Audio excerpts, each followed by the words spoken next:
In modern stock car racing, there's no track quite like the new Atlanta Motor Speedway. It's been controversial, polarizing as ever, and with this brand new reconfiguration, the smallest superspeedway in stock car racing will bring the Integrity Ignite Series to their 5th round of the 2023 B season. Coming off the back of a fantastic race, the Darlington Raceway, going from one of the trickiest tracks to get even a good lap in at all, now everyone's back on the same pace. It's a level playing field, and every driver knows they have a chance to get it done as qualifying is on the move for the Tango Paints 209. Thankful to have Tango Paints stopping by and hopping on board for this race. The sponsor will have money on the line, a great superspeedway race, high speeds, big thrills, and a prize to remember as we get things going here in the brand new Atlanta Motor Speedway, the first time the Ignite Series has taken it to this track. You might remember they went to the old Atlanta earlier in the year, but now with this reconfiguration in mind, gone are the days of superspeedway racing at only Talladega and Daytona. Now the former well-known intermediate track has the same racing characteristics as you see drivers still taking times on the top of the screen. Great to have you all aboard once again on FTN. I'll be your host for tonight's broadcast, David Kreutz. So as we get things going in this race, you'll see 6 minutes and 37 seconds left on the timing sheets, and still a lot of time for drivers to prove themselves and find out who's got the pace and who does not. With things, of course, getting on the way momentarily, less than 6 minutes left very soon. Over 15 drivers have taken the time, going back now to Alan Dobbs and the 05 machine. Dobbs is going to be there, and Alan finds himself now 17th, 7/10 of a second off of the top spot on the board. Alec Daffin now going to be on the way in the number 48 for Shaw Racing. So is Justin Morton, Nick Tarbuck, and Alan Rawell. Now it looks like a total of 21 drivers that hit the track, still waiting on defending winner Thomas Bressi, Don Stevenson, Jonathan Giervon, Gael Brooks, Casey Shue, Matthew Thunhorst, Travis McQuistion, Cody Griffin, and Christopher Matthews, as Alan Dobbs shoots to the top of the board and immediately takes it off the track. So some drivers still getting their laps in right now. Maybe it's best to go later here. Track conditions, they are changing, while slightly Dobbs able to use that track condition to his advantage, and now finds himself up in front, just ahead of Anthony DeBarro, returning from a 1-week suspension, back on the way in that number 27 machine, already a multi-time winner for the 27 group as well. So both of the juggernauts this season going to have a chance to face off once again.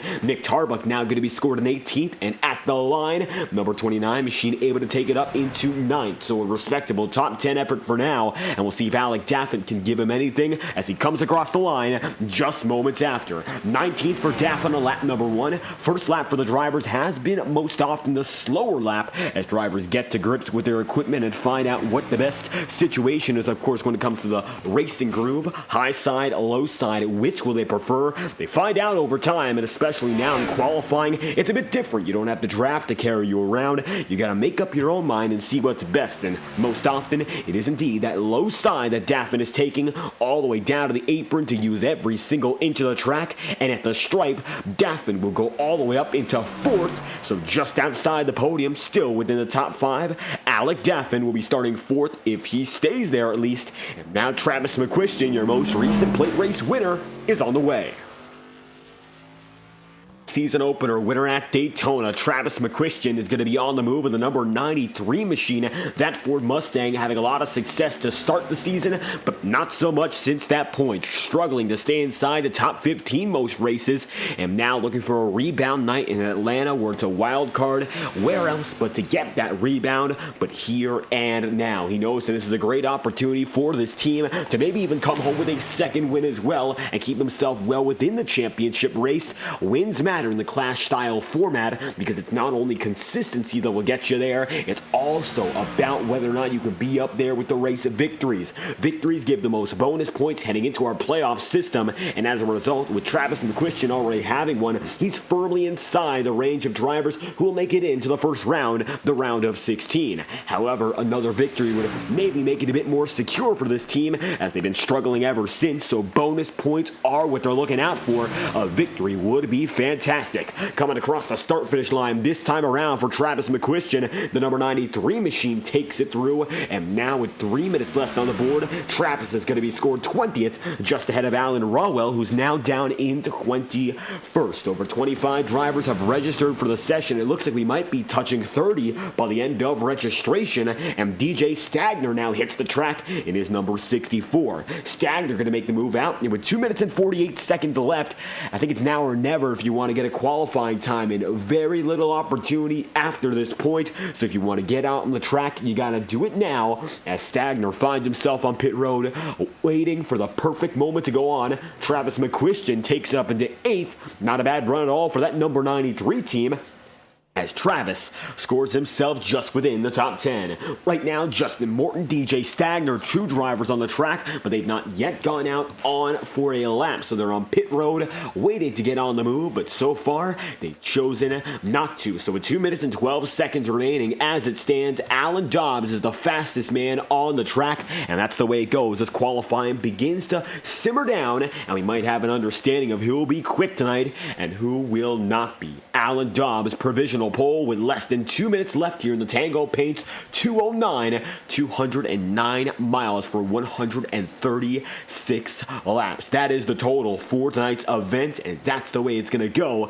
Maybe overtime. We've seen overtime already in the super speedways this season, but all in all, $9.09 the prize given out by Tango Paints, and the team there, I'm sure they're watching tonight. Going to be a fantastic show provided to you by the official graphic design partner of FTN Live. So now we've got most of our drivers already off of the track at the moment, waiting for the grid to be formed. Very few drivers waiting right now to get a lap in. It's now or never, as Toll Owens and Chad dropping by to wish all the drivers the best of luck for tonight's race. Gotta thank once again Toll Owen and the entire Tango Paints team for bringing this event to you with a special collaboration from the Integrity Racing League, FTN, and Tango Paints. We got a prize, we got a great race just ahead of us, and now without further ado, how's about we get to know your starting grid for today's event. This is the Tango Paints 209, and New Atlanta will come alive yet again, but this time on a Monday night.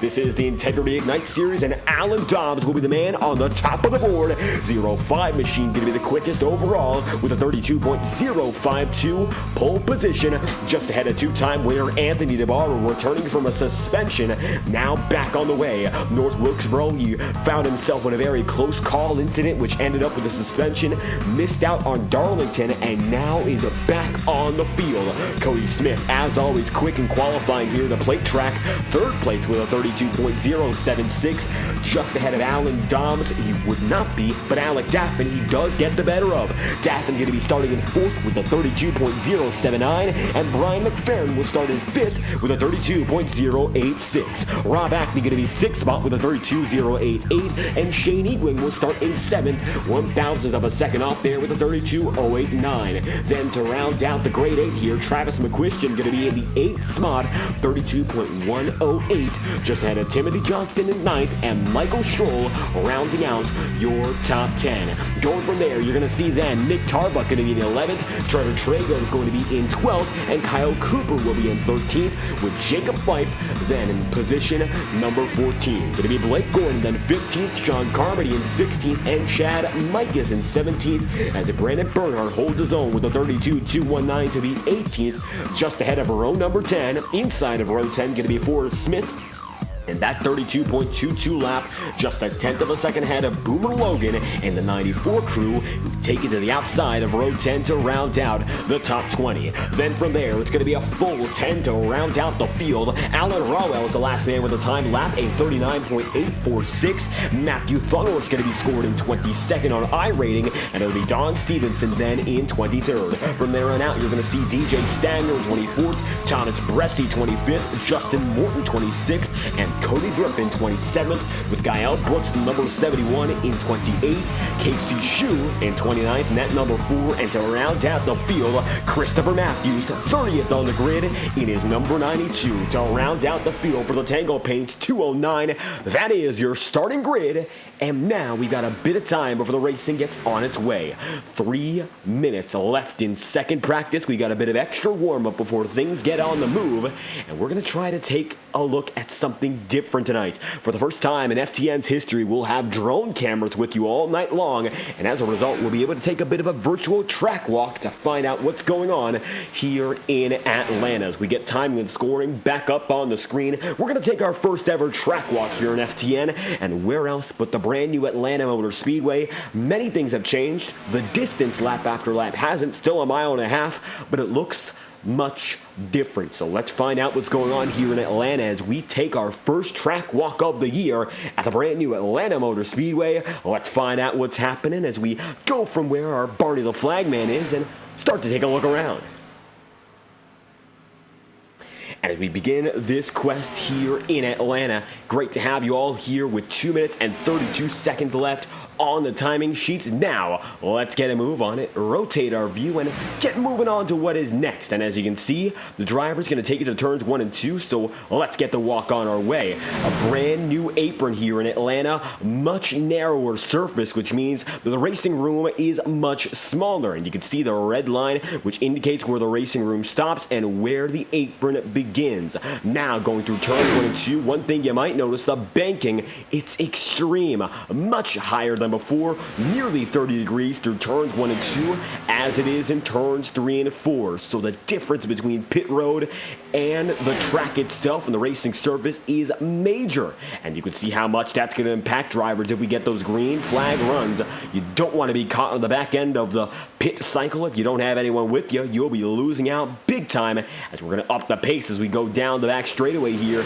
This is where every driver goes all out. And as you can see, drivers like Thunderhorse, Travis McQuistion making it by our cameras, speeds of over 170 miles an hour as we make it down the straightaway and get on the move to turns 3 and 4. Now, a thing about Atlanta that's not seen here in iRacing but is in the real world, pit entry is the entry to turns 3 and 4. So drivers have to drop down low to pit road speeds before they make it on to 3 and 4. However, here in iRacing, you can take it as quick as you need, so long as you don't cause a wreck. The red line is there. Sean Carmody's going to drop down low, but he'll keep it straight, and you can either here enter the pit road like a few drivers choose to, or go the distance and complete that lap. And as you can see, once again, the narrower start-finish line, the apron much larger, and these drivers are going to have to navigate through here. No wrecks. You can use the apron as racing surface too, but the red line, if you cause a wreck below it, you're going to be in a load of trouble.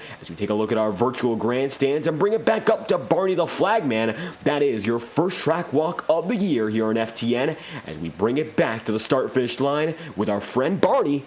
Let's go back to the action. 23 seconds remain, and Justin Morton is the fastest man on the order. Finds himself there quickest ahead of Timothy Johnston in second, then Blake Gordon in third, and that's the way it goes in the Tango Paints 209. Second practice is all but over, and Justin Morton is the fastest man with 5 seconds left on the order. That's the way to go. Second practice is over. Warm-up has concluded. Morton is quickest by 21 thousandths of a second, and now time to find out who's got the pace in the main race. 136 laps to find out who's got it and who doesn't. There's a prize, there's a laps to log, there's strategy perhaps involved, and it's all the elements of a great race tonight in Atlanta, Hampton, Georgia, where this track is, of course, and they've given us fantastic racing for several decades, multiple different configurations, mind you, but overall, the same great product. It's never anywhere like it is in Atlanta, and from the original configuration, shades of Darlington before the 1990s reconfiguration, and then the ever popular character with a very well-known, not repaved track surface, and now, after the major reconfiguration, miniature super speedway. Many refer to Atlanta as such, and now we're going to see high speeds and a lot of action as the drivers get set to go for the first time tonight. Alan Dobbs will lead them off. Anthony DeBarro right there as well. Cody Smith going to be holding his own in third. Alec Daffman is fourth, and your pole sitter will have us going as the drivers are set to grab a gear for the first time tonight. As the pace car gets on the move here in Atlanta, Alan Dobbs will lead him through, and now time to see what these guys have in store. The Tango Paints 209, 209 miles, sticking with the trend of about 200 miles per race as of recent. So Darlington, it went quick, not a lot of yellows, and even though it was of course, the track too tough to tame, drivers were able to manage their tires, not be too risky, and eventually make it through. But Darlington has a much less racing room. Yes, this circuit, it is very narrow, but at the same time, if you could understand it, negotiate with the drivers, and log some laps, there's a lot more surface to make mistakes on. There's room for error. So realistically, it's not going to be as challenging to make it around the track lap after lap. The question is, how do the drivers around you go through? Because it's not about what you know, it's about who you know. Every driver can play as much into another driver's race as that driver would to themselves. Not always about you in the case, it's about the field. Everyone has to work together to make it to the end, and with pack racing where everyone's as quick as one another, you've got to find the right people, make those relationships, build that trust, and that might be the key to victory lane tonight. Not always about single car speed, those hot laps, or even strategy. It's all about communication and networking tonight in Atlanta. As the iRacing official pace car drops down a pit road for the first time tonight, it'll be Alan Dobbs leading us through with the green flag on the move. Barney the Flagman waves the green flag, and we're underway from Atlanta. Welcome to the Tango Paints 209. The green flag is out.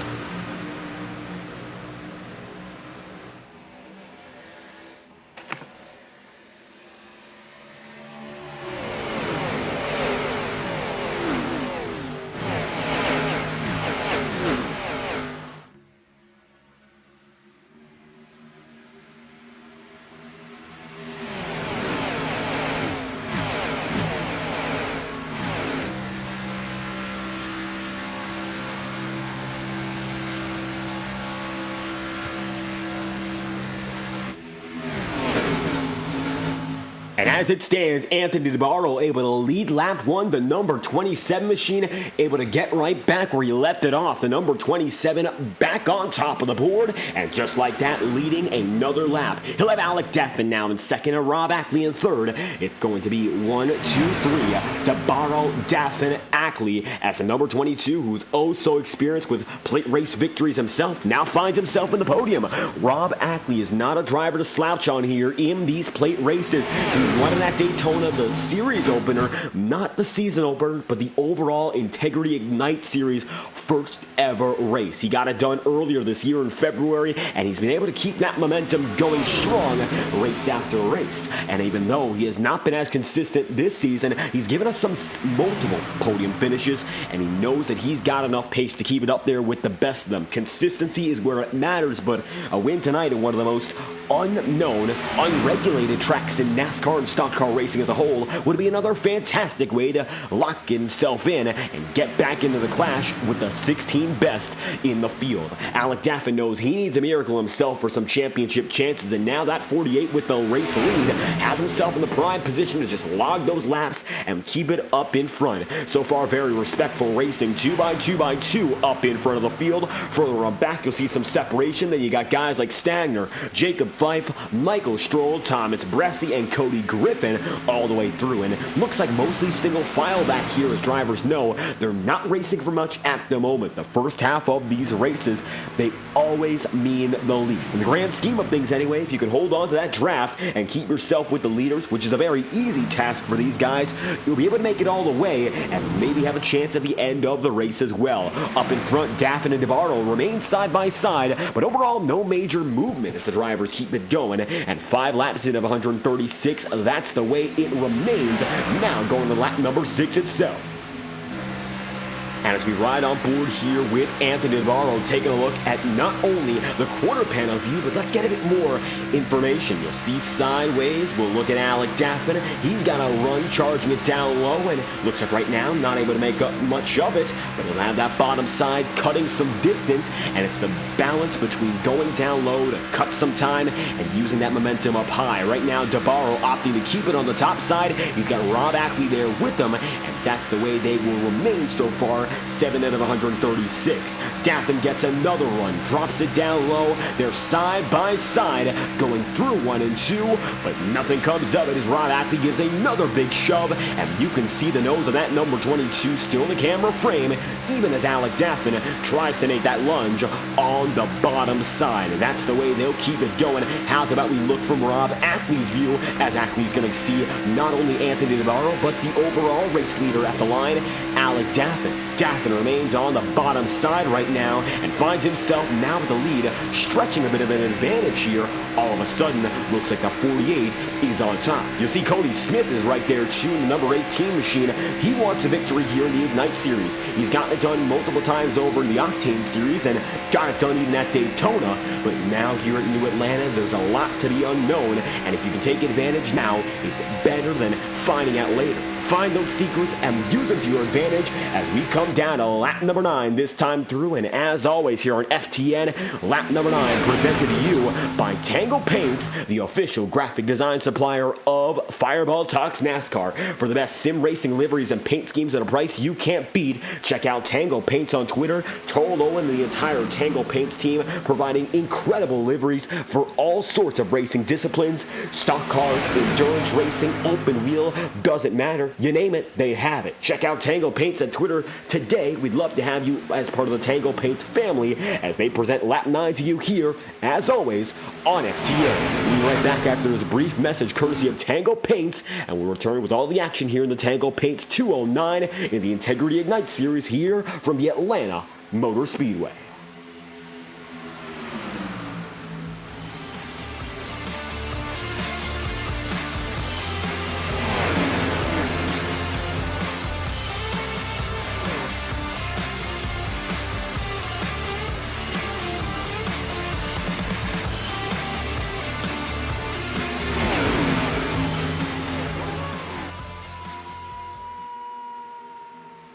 And coming back the 11 laps in of 136, we'd like to once again thank Tango Paints for the cooperation in tonight's event.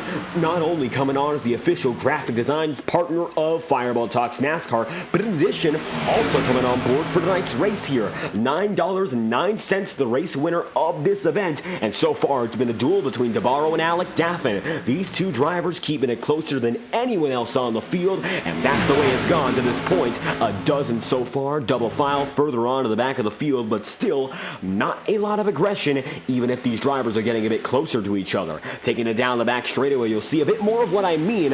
Yes, they're double file for the most part up in front, but look for the back. Drivers like Gael Brooks, Casey Shue, Alan Dobbs, Thomas Bressie, all here outside the top 20 and deciding to be a bit more relaxed in their approach in this race. Knowing how much time there is still on the table, you don't want to mess up your chances at winning this race in the first few laps, because by that point, what else can you do? You don't want to wreck your equipment. No fast repairs in the Integrity Ignite Series, and no fast repairs in this league as a whole, so you cannot make a mistake that major so early. And right now, even Navarro and Daffin, who have been the most aggressive of all, they're doing the exact same thing, keeping it in their own line, not making any attempt to really pass for the lead. They know where they are, they like where they are, and they're keeping it that way, track position and all. Up in front, going to be Navarro, still ahead of Alec Daffin, and that's the way it is, 14 laps in of 136. A long green flag run, we might be in the cards for one, so as we got a bit of time to check out a few more things on FTN, how's about we take a look at our drone camera as the racing goes on. Looking on board with Anthony Navarro here, we got a drone here on the roll bar shot, and you've seen this angle many times before, but not only now can it rotate side by side as you take a look at Alec Daffin there on the inside of Anthony Navarro, we can take it off of the car. Take a look at this. As we take a look outside of Anthony Navarro's number 27, looking at the entirety of the field, Daffin is there, Rob Ackley, and the remainder of the pack all making it through turns 3 and 4 now, and you can see how close these drivers are. line lined up, single file, 2 rows deep, and that's the way it's been. Right now, Daffin's got that advantage, just barely at the stripe, and the entirety of the field is still packed up right behind. Making it right to the catch fence, you'll see Travis McQuistion, your defending Daytona winner, Brian McFerrin having a very strong run for the number 7 team, and Shane Ewing right there as well. Doesn't matter if you're in the front of the field or back right now, you can see them all down to the front stretch and the back too. As we take it around, Alec Daffin's got himself the race lead, Anthony DeBarro there up high, and now we'll try to put that number 27 machine back with its normal roll bar camera. Let's take it back to DeBarro right now and see what's going on just aboard the number 27 Supra.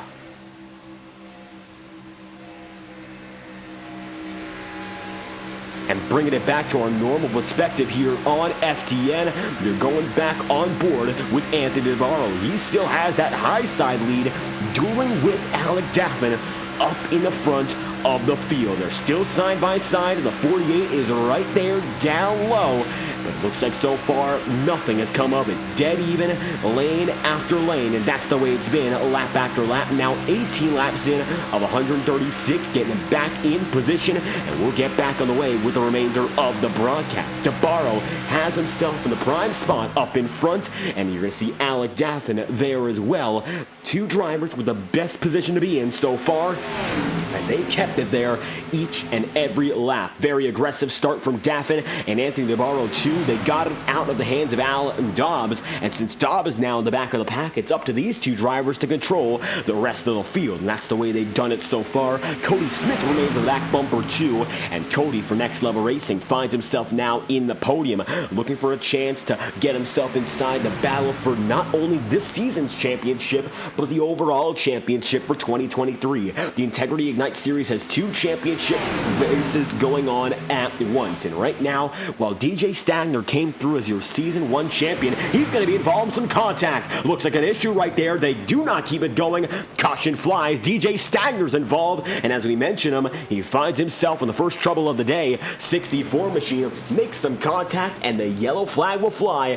DJ Stagner involved, and just like that, yellow flag is out. Let's take a look at what just happened here. Instant replay as Stagner brings us to the first yellow of the day. And DJ Stagner going to be involved in this one. We're taking a look, overhead shot. Stagner going to see Forrest Smith get loose, and nothing he can do by that point. Smith is loosed, collects Michael Stroll. Trevor Trago goes down low to avoid it, then hits Stagner either way, and a minor incident overall. A few drivers in particular are involved. You saw, of course, Michael Stroll getting into that one. Forrest Smith on the way as well, but the caution flies either way. Multi-car stack up the first of the day, and the caution is out indeed for the first time tonight here in Atlanta. Forrest Smith is involved, and the rest of the field mostly able to avoid it, save for Michael Stroll, DJ Stagner, and it looks like further on back, guys like Jonathan Giovanni and Brandon Bernhardt lost time as well.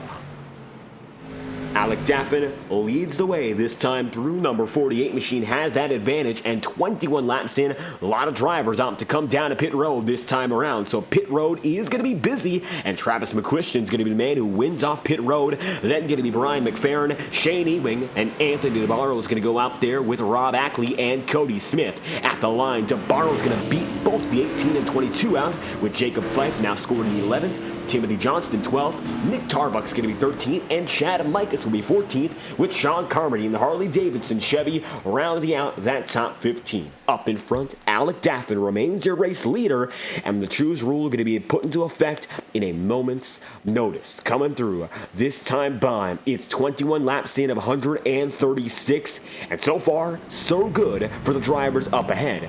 Alec Daffin remains in the lead. He, Blake Gordon, and Kyle Cooper alongside. Now it looks like Alan Dobbs all remain on the track, choosing not to go down to pit road earlier than the field. So a difference in strategy already. Not major, but it could come back to bite one of these drivers or the other. That could be the big difference tonight. We saw good racing. It could have been a long green flag run, just a minor error on the behalf of Forrest Smith, and that's what sent us back into the yellow flag. This time around, the drivers will come by yet again for lap number 22, and the choose rule going to be put into effect here and now. Let's take a look at all the drivers as they choose their places high and low. Alec Daffin opts to go high. You'll see multiple drivers making their choices right now, as they choose to go in. Looks like that's going to be in specific the driver of the number 25 machine, Chad Mike, is on the way. You'll see Boomer Logan, Don Stevenson, Gael Brooks, and as they all make it around, that will end your cycle as we take it back to the front of the field.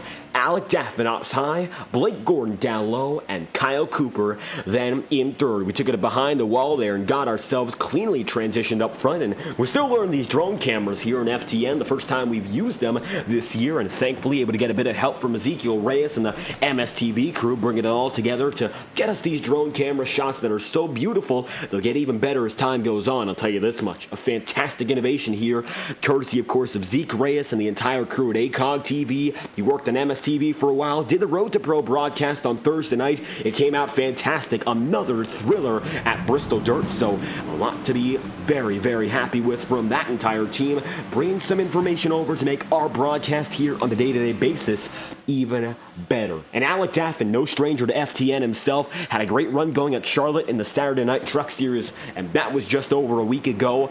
Barely got beat by the entirety of the JDR Graphics crew, was the dominant man all night long, wasn't able to make it happen, and now looking for some redemption here in Atlanta. Coming around the stripe, Alec Daffin will lead him through for the first restart of the day. The green flag will fly. It's going to be Daffin leading and Blake Gordon right behind.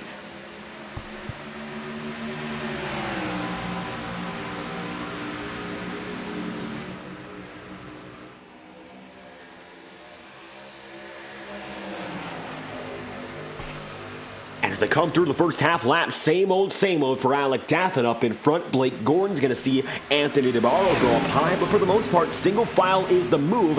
Now drivers opting to go 2x2 with Cody Smith, DeBarro, and even Blake Gordon all making their move. Looking further on back, you'll see Travis McQuistion and Timothy Johnston getting up in it as well. Rob Ackley will be the man who rounds out the top 10, and Nick Tarbuck is there as well, but overall an even smaller pack than the one we saw beforehand. Thomas Bressie sees Alan Rowell go loose, and Rowell's going to be able to collect it, keep it going, and save it down low, so no stranger to incidents the drivers are tonight. Rowell gets himself nearly all the way loose, thankfully saves it, keeps it going, and Allen's going to find himself now 28th. Looks like the new tires don't have enough grip to keep going at full pace, so Allen going to suffer the consequences here. So he sees some smoke right ahead. Stagner once again in trouble, and DJ opts to go down to pit road, misses pit road instead, and gets back on the track. Not a good night at all for DJ Stagner. Jonathan Gearvon going to come down to pit road too. Looks like some more trouble for DJ Stagner here in Atlanta. Now down to 30th as another driver falls to the big loose issue here coming through the corners. Looks like some drivers just getting squirrelies. Travis McQuistion does as well, and another set of trouble. Yellow flag flies. Travis McQuistion saves it, and it looks like involved. Timothy Johnston gets it back on the way. Back on the field, Kyle Cooper's in the grass, and another group of drivers involved. Looks like the entirety of the field had some trouble there, and all of a sudden, yellow flag is out yet again. We'll take it wide this time around to try to find out what just happened, because it looks like more and more drivers just coming apart. Yellow flag out for the second time.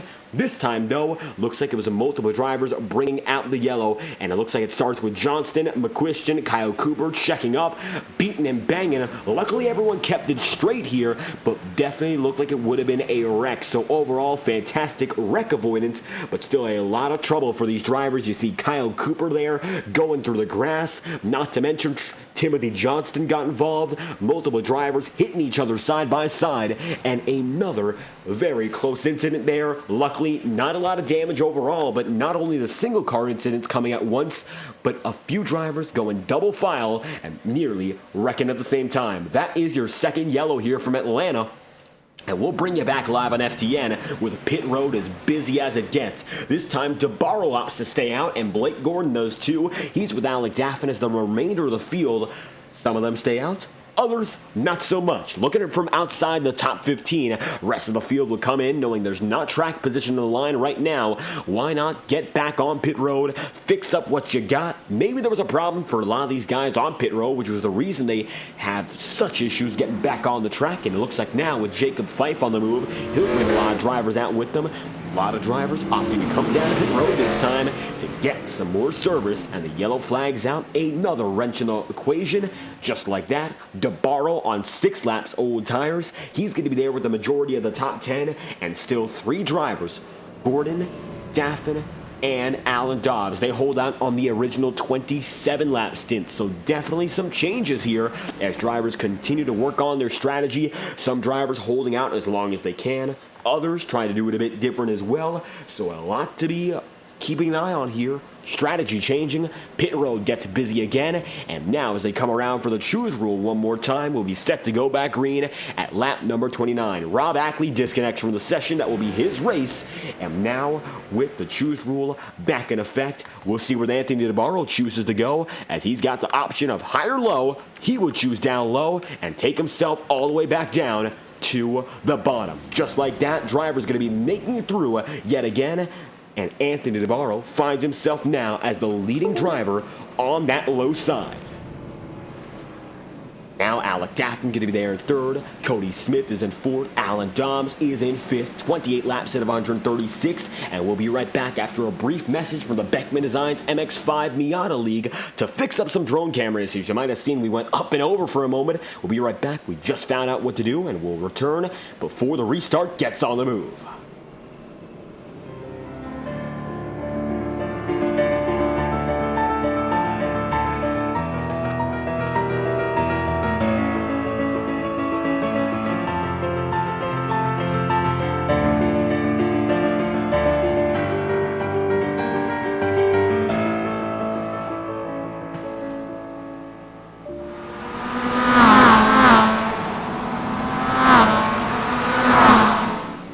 Now as we return 28 laps out of 136, got our drone systems fixed there. You might have seen a bit of spinning up and down, but that will not be a worry. Looks like our controller for the system disconnected. Track has been reset with the cameras and we'll be good to go for the rest of the way. We'd like to thank once again TrackCams22.com for the incredible camera package that we're using tonight.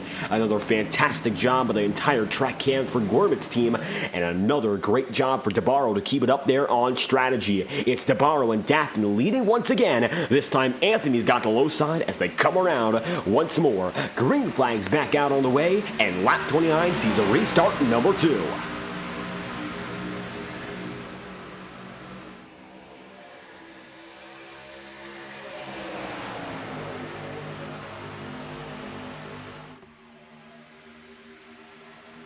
So far, so good for Anthony DeBarro. Looks at the high side, a bit more momentum to start, but Alec Daffin immediately gets it down low and finds a yellow flag on the track yet again. Caution is out, and it looks like back of the field. Is there something that came of it? Not so much. And looking through the entirety of the timing and scoring, nothing indicating a yellow flag for cause. So trying to find out what happened as it stands. Looks like there was an issue regarding the caution and the way it went. So the yellow flag going to be thrown out yet again. No caution for cause. We'll bring it back either way to find out what happened, but it looks like no incident regarding a driver going around or something of the sort. So yellow flag flies yet again. Back of the field, up to the front. The yellow flag resetting after some caution issues, and you see no incident on the field. We're back under pacing, so this is your third of the day. Just like that, yellow flag, it will fly. Anthony DeBarro still finds himself ahead, and they'll regroup once again for another restart to get drivers back on the way. A little bit of chaos here from Atlanta beginning to develop, and all of a sudden, drivers find themselves in different spots. Looks like now Alan Rawell in frame, Anthony DeBarro right there too. They should be good to go next time around, as it looks like not going to be for pit strategy for most drivers. Bressie comes in, Justin Morton too, how about Casey Shue, and they all come through at the same time. Drivers entering pit road yet again, and now even more drivers taking pit road for another new set. This could be now solely for fuel. Of course, you don't want to burn up every tire set you have, and drivers going to get a splash and go, getting back on the move with a very quick pit stop. 11.7 seconds for Morton, 7.3 for Forrest Smith, and Forrest going to jump up quite a few spots there, taking it down to the bottom side of pit road, and it looks like maybe gets it by Bressie.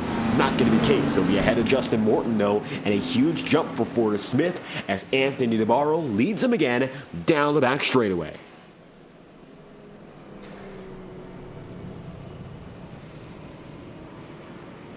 And with Anthony DeBarro still out in front, a little bit of chaos after that first good run, and all of a sudden back reset under yellow. 31 laps in of 136, and so far, so good for your leading drivers, but some chaos. First off, we had that incident involving, of course, DJ Stagner, and we saw him beat and bang with a few drivers. Then multiple drivers got loose. You saw Timothy Johnston, Kyle Cooper in particular going around, and they found themselves on the grass. Now the Trues rule is going to be used yet again, so let's try that camera system all over as you see drivers go high and low. Now we should be in good shape. Take a look down low and find out what's going on. As drivers come by the Trues camera, you'll see the difference. There is a big split, high and low. A lot of drivers opting high, a few drivers like Christopher Matthews going down low, so a bit of a separation here as drivers making around the start-finish line. Now empty, and the field gets on the way. You see them on the roll right there, immediately away from the drivers, and just like that, choosing is done. Pit road going to be busy, and looking back at our start-finish line camera, one more driver coming through, and that looks to be indeed Jonathan Girvan. 2 laps down as it stands, so one driver, at least one down. Rest of your field is on the lead lap. Trevor Trago catching up, and just like that, 32 laps in of 136, double file yet again, and we're getting back on the move here with Anthony DeBarro, Alec Daffin, and look at that, Blake Gordon, all making up the podium.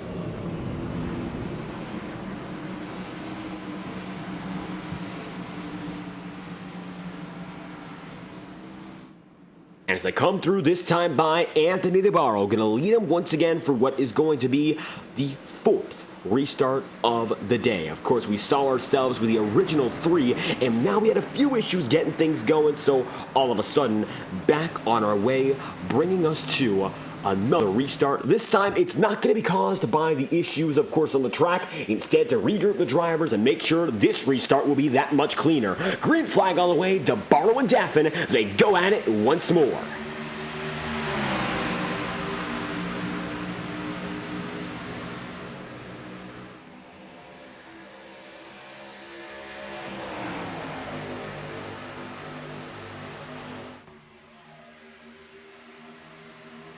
And as they come around, Anthony DeBarro going to find himself up in front. Number 27 leads the way. Alec Daffin there.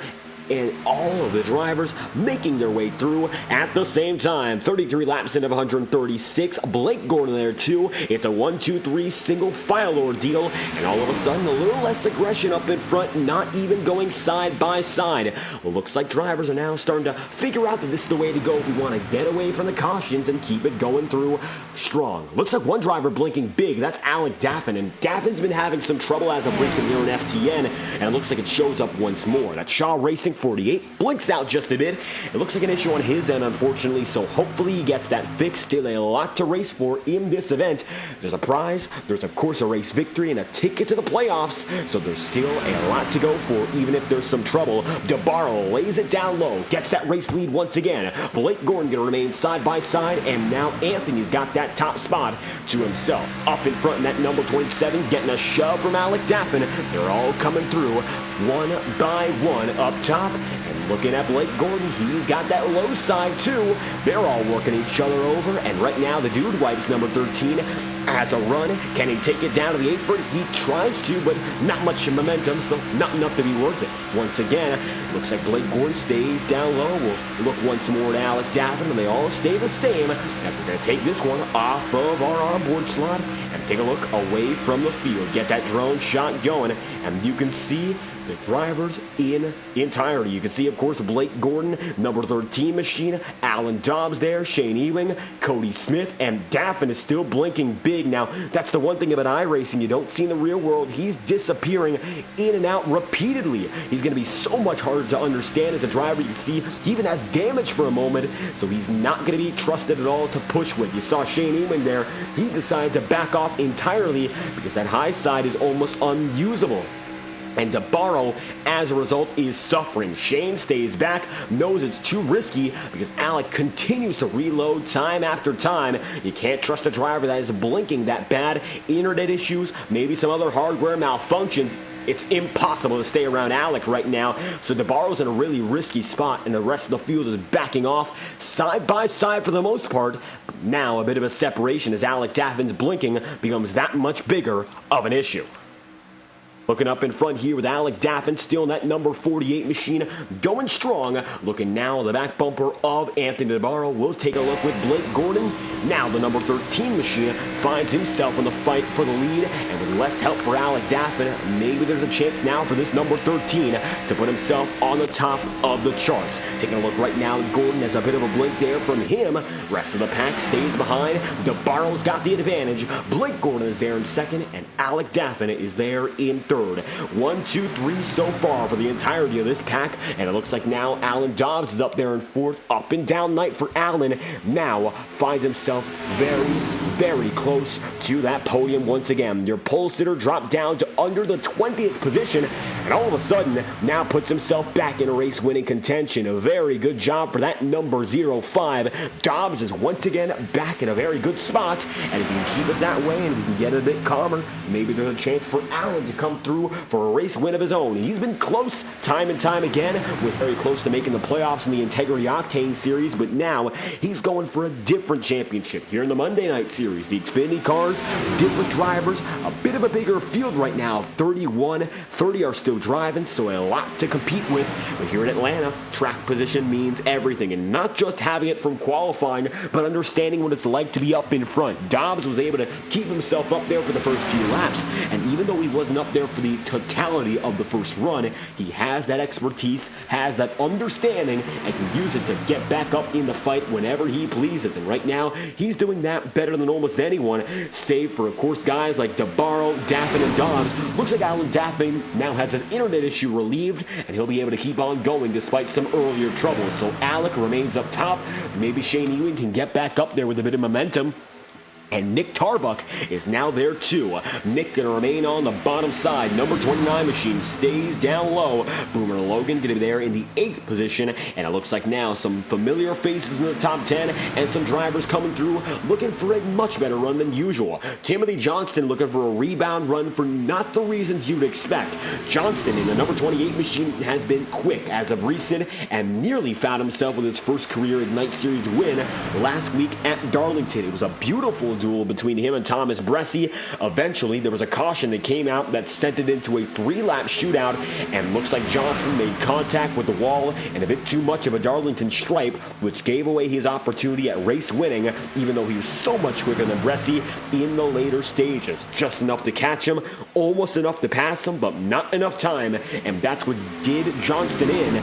Now he finds himself in that 9th spot, finds himself far away from the outside line, but he's got that draft that can pull himself back up whenever he needs.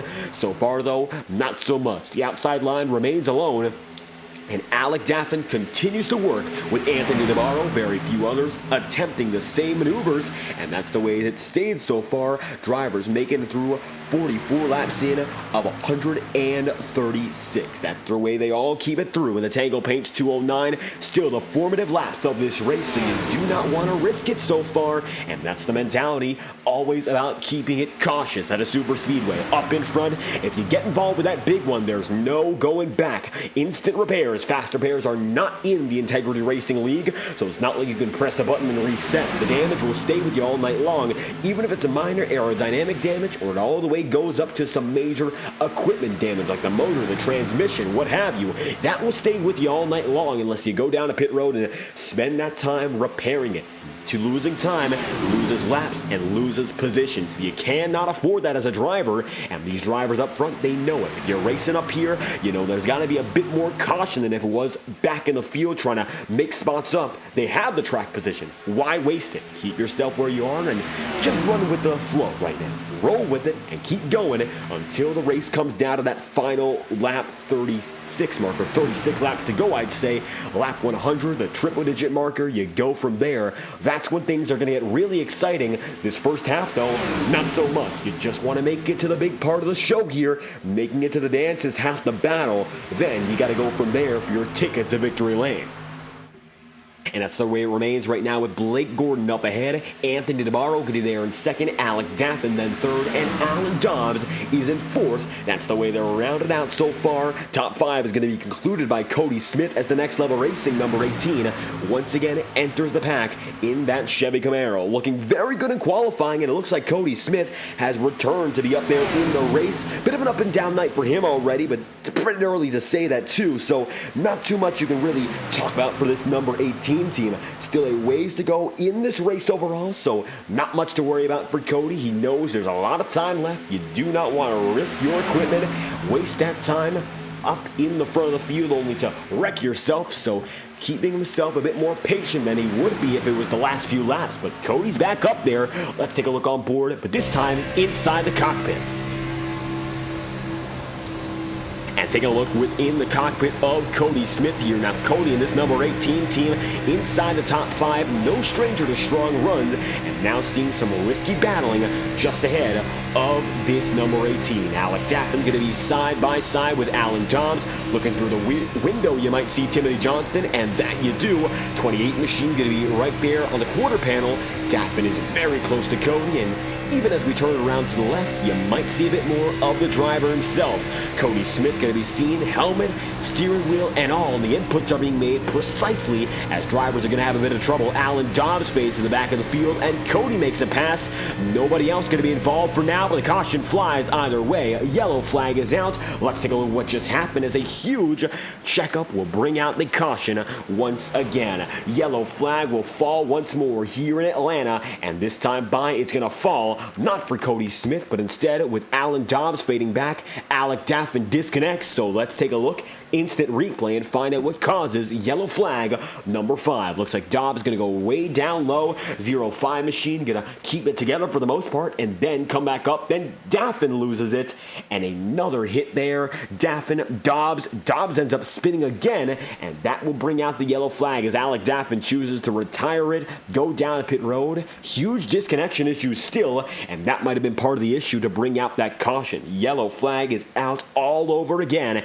Anthony DeBarro leads the way, and just like that, 50 laps in, we are back under caution once more. So the yellow flag flies. 50 laps in of 136. Anthony DeBarro leads the way. We got Cody Smith then second, Brian McFerrin third, and Sean Carmody position number 4. Nick Tarbuck rounds out the top 5 right now, but a bit of a shuffle there. Now Kyle Cooper holds his own in 5th as pit road is busy. Drivers getting off of pit road right now. It looks like Nick Tarbuck just did, and it looks like now as we get it back to that live feed, he's going to go in once more. Chad Mikas right there, Timothy Johnston all coming through, and pit road busy yet again as DeBarro leads the way ahead of Cody Smith, Brian McFerrin, and Forrest Smith. And still looking at drivers making their way in. Alec Daffin gets back on there yet again. DeBarro is still out in front, and pit road continues to be the hot spot. With every passing yellow, more drivers opt to go down to pit road, get more in terms of their fuel, maybe get new tires, even to repair some damage. That's how risky the racing has been. Even minor aerodynamic flaws, they'll come back to bite you. And as the time goes on, as the racing continues to wind down, each and every lap will matter that much more. Doesn't matter if you're in the front of the field or in the back.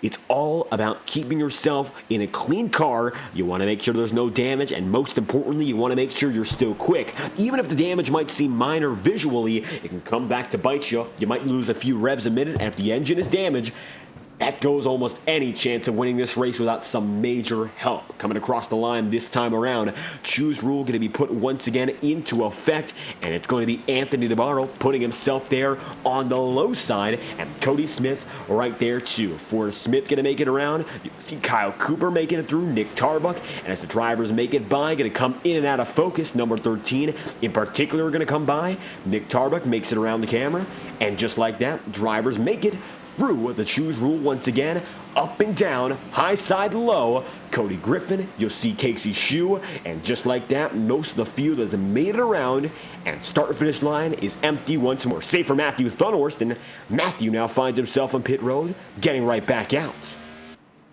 And bringing it back to your TV cameras, Cody Smith is your race leader up in front on the high side. Looks like DeBarro opts to go down low. These two drivers controlling the front row yet again. 27 of DeBarro has been dominant all night long. For Cody Smith, not so much, but now he's got a chance to be up there in the top two, podium placements, and even better on that front row. And having that high side is a major advantage, almost as big as it would be to be down on the bottom. So if I were Forrest Smith or someone who's now up there, you got drivers you can trust, and you got drivers you can learn from. So this could be a big learning experience for some of the field as they make it around yet again. And this will be restart number 5 of the day. Bit of a shuffle. Once again, drivers getting loose, which brings out the caution again. Daffin and Dobbs involved, and now time to get back to work. Green flag gonna fly all over again. Barney the flagman already gonna be waving it as the drivers come through, this time by. Green flag's out here from Atlanta for restart number 5. And just like that, already an empty front stretch up at the front of the field. The drivers get the move on. Barney the flagman still going to wave his flag up high, but now time to get back to the racing. Forrest Smith going to be there. Kyle Cooper is 2.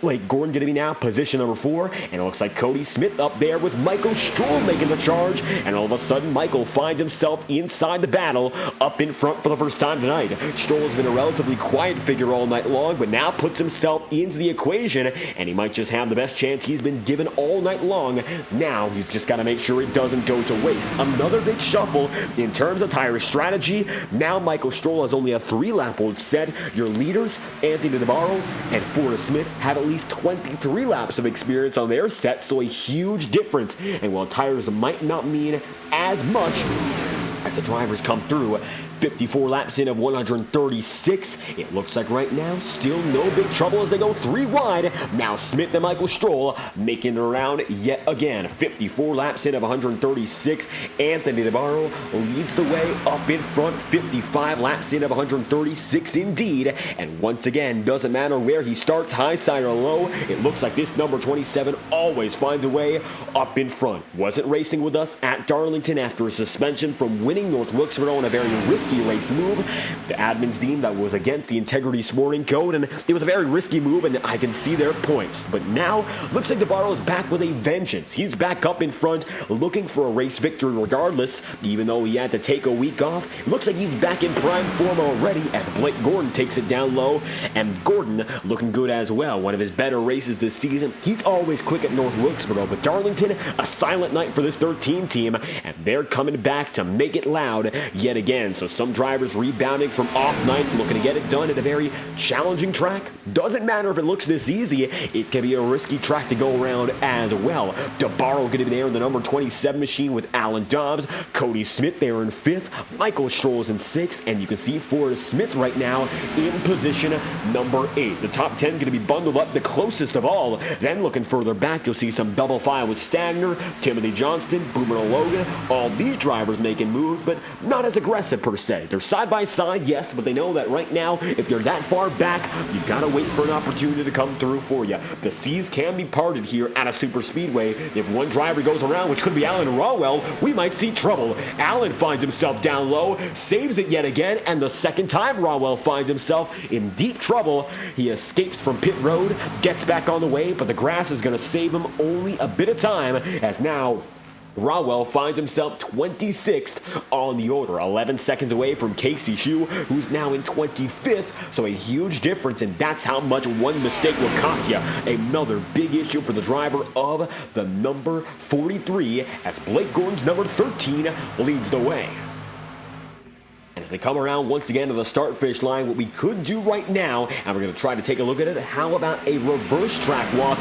We did one, of course, looking at the track from, of course, its current direction as the drivers take these left turns, make it around 1, 2, 3, and 4. We can go from turn 4 on back. The drivers are making it to turn 4 right now. You can see Matthew Thunhorst in view. So as the drivers are going to give us a bit of a roar, why don't we take a walk around Atlanta Motor Speedway yet again? The drivers are coming around right now. They're going to give us quite the noise. And as they make it around, let's take that walk. Going through turn 4 right now, mostly empty, and it looks like right now the drivers are, of course, going around 1 and 2. Some lap machines, you're looking at Alan Rawell right there, so some trouble for that number 43 as Blake Gordon gets it going. He's the second place driver, but he's the one we're focusing on in timing and scoring, so if he has an issue, we'll know. Now as they come around yet again, you'll see Dobbs leading down low, second pack with Thomas Bresci, and Jonathan Gearvon there as well. Now taking a look down low, that's going to be Kyle Cooper alone, and so is Alan Rawell, and Rawell flies by on the bottom of the screen. Now time to take a look at the banking yet again. Turns 1 and 2, and this is where it always gets intimidating for these drivers. Getting off the very loose front stretch, you gotta time it just right. Get back on the power. We've seen some drivers have trouble through the turns already today, and they don't want to replicate the issues that guys like Rawell, Stagner, and the like have had so early in the going. Lap machines are still making it by, and now as we get through the turns, how's about we make it back to the front straightaway for one more trip and a bit more sound from our drivers as they make it through right before we hit the apron as the lead pack comes by, then the second, you'll see Jonathan Gearvon there too. Now the lappers make it through. Pit road looks to be empty, save for one driver, and that will be Sean Carmody. So not much going on there as we make it by the start-finish line yet again. Barney the flagman still waving at green, and as we come back to turn 4 right now, let's put it back where the camera was and get back on the going as they come by turn 4 one more time. Roaring Thunder here in Atlanta, and they make it through as we get back to our assigned spot here in turn 4. Taking it back up to where our static shot was. As we look at it right now, you'll see the number 13 machine of Blake Gordon back in front. Taking a look back at our traditional TV cameras, a lot of experimenting tonight here on FTN for good reason. Thanks to our friends over the Road to Pro crew and Zeke Reyes giving us the access to these drone shots and the technology to make it happen. It's a fantastic innovation from that team, and we'd like to thank Zeke Reyes and that crew dearly for making things happen in a way they've never looked before here in FTN. We're still working out the kinks here in motion, practicing as we go along, and that's only going to make it better here, so look out for more cinematic shots on the channel as we figure out even more about what we can do with this camera technology. Michael Stroll going to find himself down low, but look at that, the low line is a very empty. Looks like right now Blake Gordon the only man controlling it, and looks like Alan Dobbs opts to stay up high, not risking what he has at the moment. High side going to be consistently better, but it looks like Blake Gordon still holds his own, and that's the story so far. 65 laps in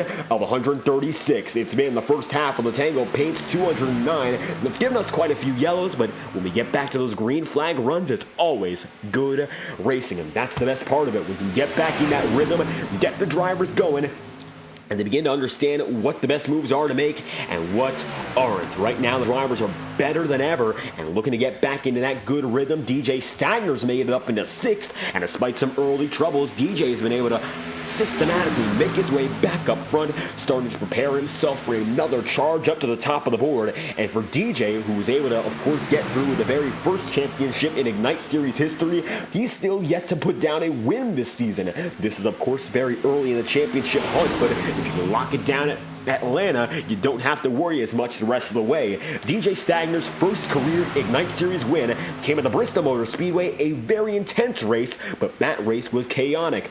Really was about anyone who would get up to the lead. They looked like they'd have a shot, and it all came down to the final dash between DJ Stagner and the rest of the field. DJ came home victorious, and that's what set him up for a championship run to come home as the league's inaugural champion of the Ignite Series. But right now, he's in a much different situation. Doesn't have the luxury of that race win so far, and now with this season in mind, he's got to make it happen. Sooner than later would be best, and right now he finds himself looking high on Jacob Fife. Nothing comes of it there. Looks a bit down low, but still doesn't opt to go there with Blake Gordon. Anthony Navarro does, though, and Anthony takes it down low before anyone else can think of it. 68 laps in of 136 this time by. Coming down to our halfway point, and Blake Gordon still finds himself with the edge on the low side. Looks like now the bottom is coming together. It looks like it's the quicker line, and with Anthony Navarro the most risky but most successful man so far in the racing tonight, right there with them. That's the best place place to be, and it looks like Alan Dobbs now has one of the most important drivers not working with them. He now looks to go up high though, so a bit of a switch up, and 69 laps in, very nice control up in front for guys like Dobbs, Gordon, and DeBarro. Halfway down, halfway to go. We'll run down your top 10 with 68 laps remaining. Blake Gordon leads the way from Alan Dobbs in second, Jacob Fife in third, and Michael Stroh goes way down low. Does he save it? Yes, he will. Comes up the track. Looks like Trevor Drago goes down too. Nothing comes of it. Very nice save for the both of them, but they get loose on the final two turns, and once again, drivers not having a lot of fun going through turns 3 and 4. Big trouble for Michael Stroh, luckily able to avoid anything more of it.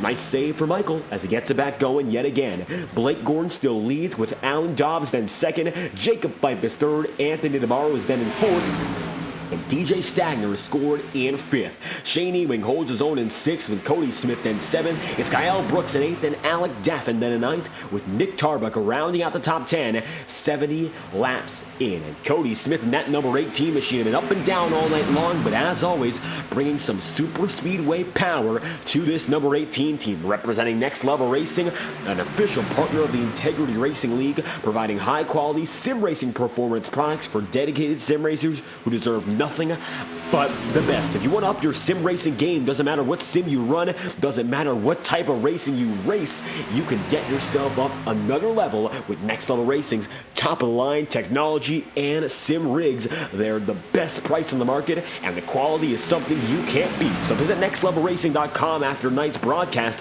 We'd love to have you as part of the Next Level Racing team, bringing yourself up another level with the highest quality sim racing products since 2009. We'll be right back after our first promotional message of the day, brought to you by our friends at nextlevelracing.com.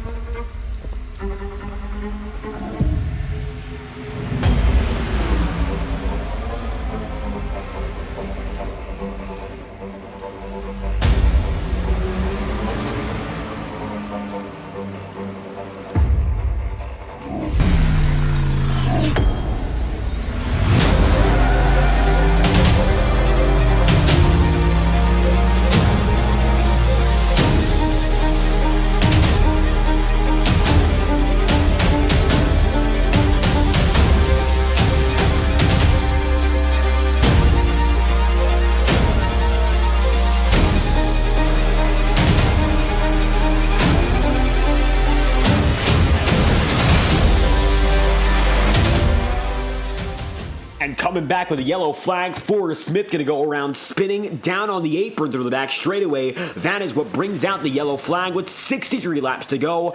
Back under caution with Forrest Smith spinning down low on the exit of turn 2. Yellow flag flies yet again for the number 84 machine, luckily able to put it all together. And now we'll be back on pit road. Certainly now, after another longer green flag run, it's time to take it down to pit road and see what these guys have in mind for strategy. Pit road is busy yet again, and looking at the majority of the field, they'll all come in row by row. Doesn't matter if it's the front of the field or the back. This is time for another big stop. Might be the money stop the way things are looking, with now Blake Gordon making it in. Alan Dobbs will be next up to put himself down on pit road, and as they come through this time by, it's all about 4 tires and fuel for some. A few others going to go for the splash and go method. DJ Stagner going to be running off of pit road very quick and at the line. Looks like he'll win off pit road by a convincing margin.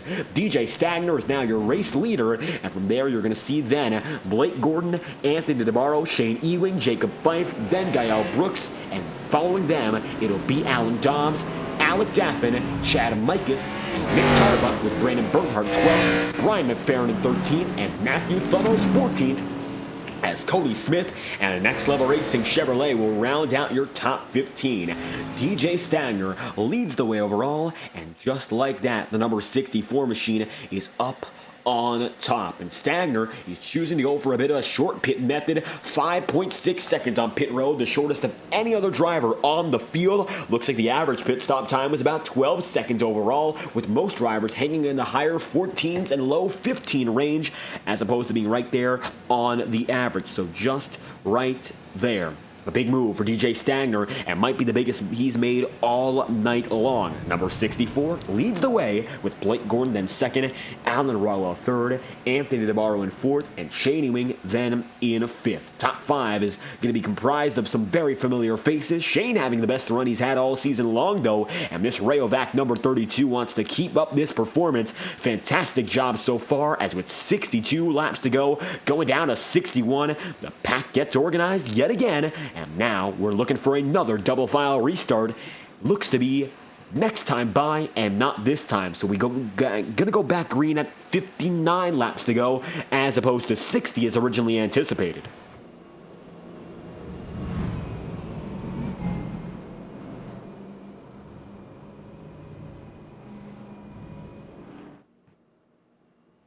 And 64 laps to go it was when we came down through this caution, and all of a sudden it's the number 64 of DJ Stagner who leads the way. Pit road going to be busy, but Stagner gets the best of them, and just like that, your defending series champion finds himself out in front for the first time tonight. Best that DJ's looked all night long, and the question is now whether or not he can maintain it. Of course, a huge move to get all these positions as opposed to going for a longer pit stop, and now the question is whether or not it will pay off. A lot of drivers opting just to get the normal service time, and guys who are up in front like Blake Gordon and Anthony DeBarro are really in no panic. They know how good they've been, they know how good they can continue to be, so there's really no pressure on them to try something different right now, given their consistency and their very good performance up at the front. But right now for Stagner, while he has been up there, he's made a few mistakes on the night. He caused a caution, got involved with another very close wreck, and he knows that it's not been all perfection all night long. 61 laps to go, and it's going to come down to 60 here, and a Tango Paints 209 is going to see its final few laps. The first half already going to be done, and the last dash will be on its way.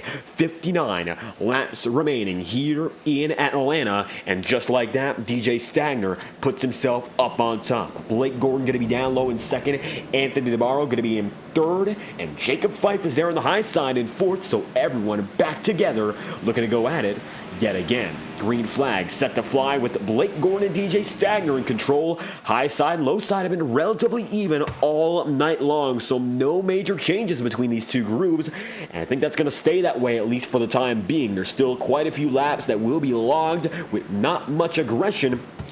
So as those laps come down to the final few, don't really expect to see too much crazy business until it really comes down to maybe the final 10 or final 5. These drivers are patient for the most part. There have been some mistakes tonight, and that comes with the uncertainty of a new track on the schedule, but overall still holding a very straight wheel, and that's what will get you to victory lane in one piece. $9.09 on the line, courtesy of our friends at Tango Paints, and there is a prize on the way for our race winner at the end of 209 miles. So far, so good through the first 77 laps, and they've only got 60 left this time through, as we'll get back to your start finish line to watch the drivers as they make it around. Barney the flagman currently finds himself waving the green flag, and you know what that means. It's time to get the racing back on the way. Let's move past Barney's view and take it right down low as we watch the drivers make it through to get the 6th restart of the day. Green flags out here from Atlanta, and the drivers make it by, and just like that, the field is back on the move.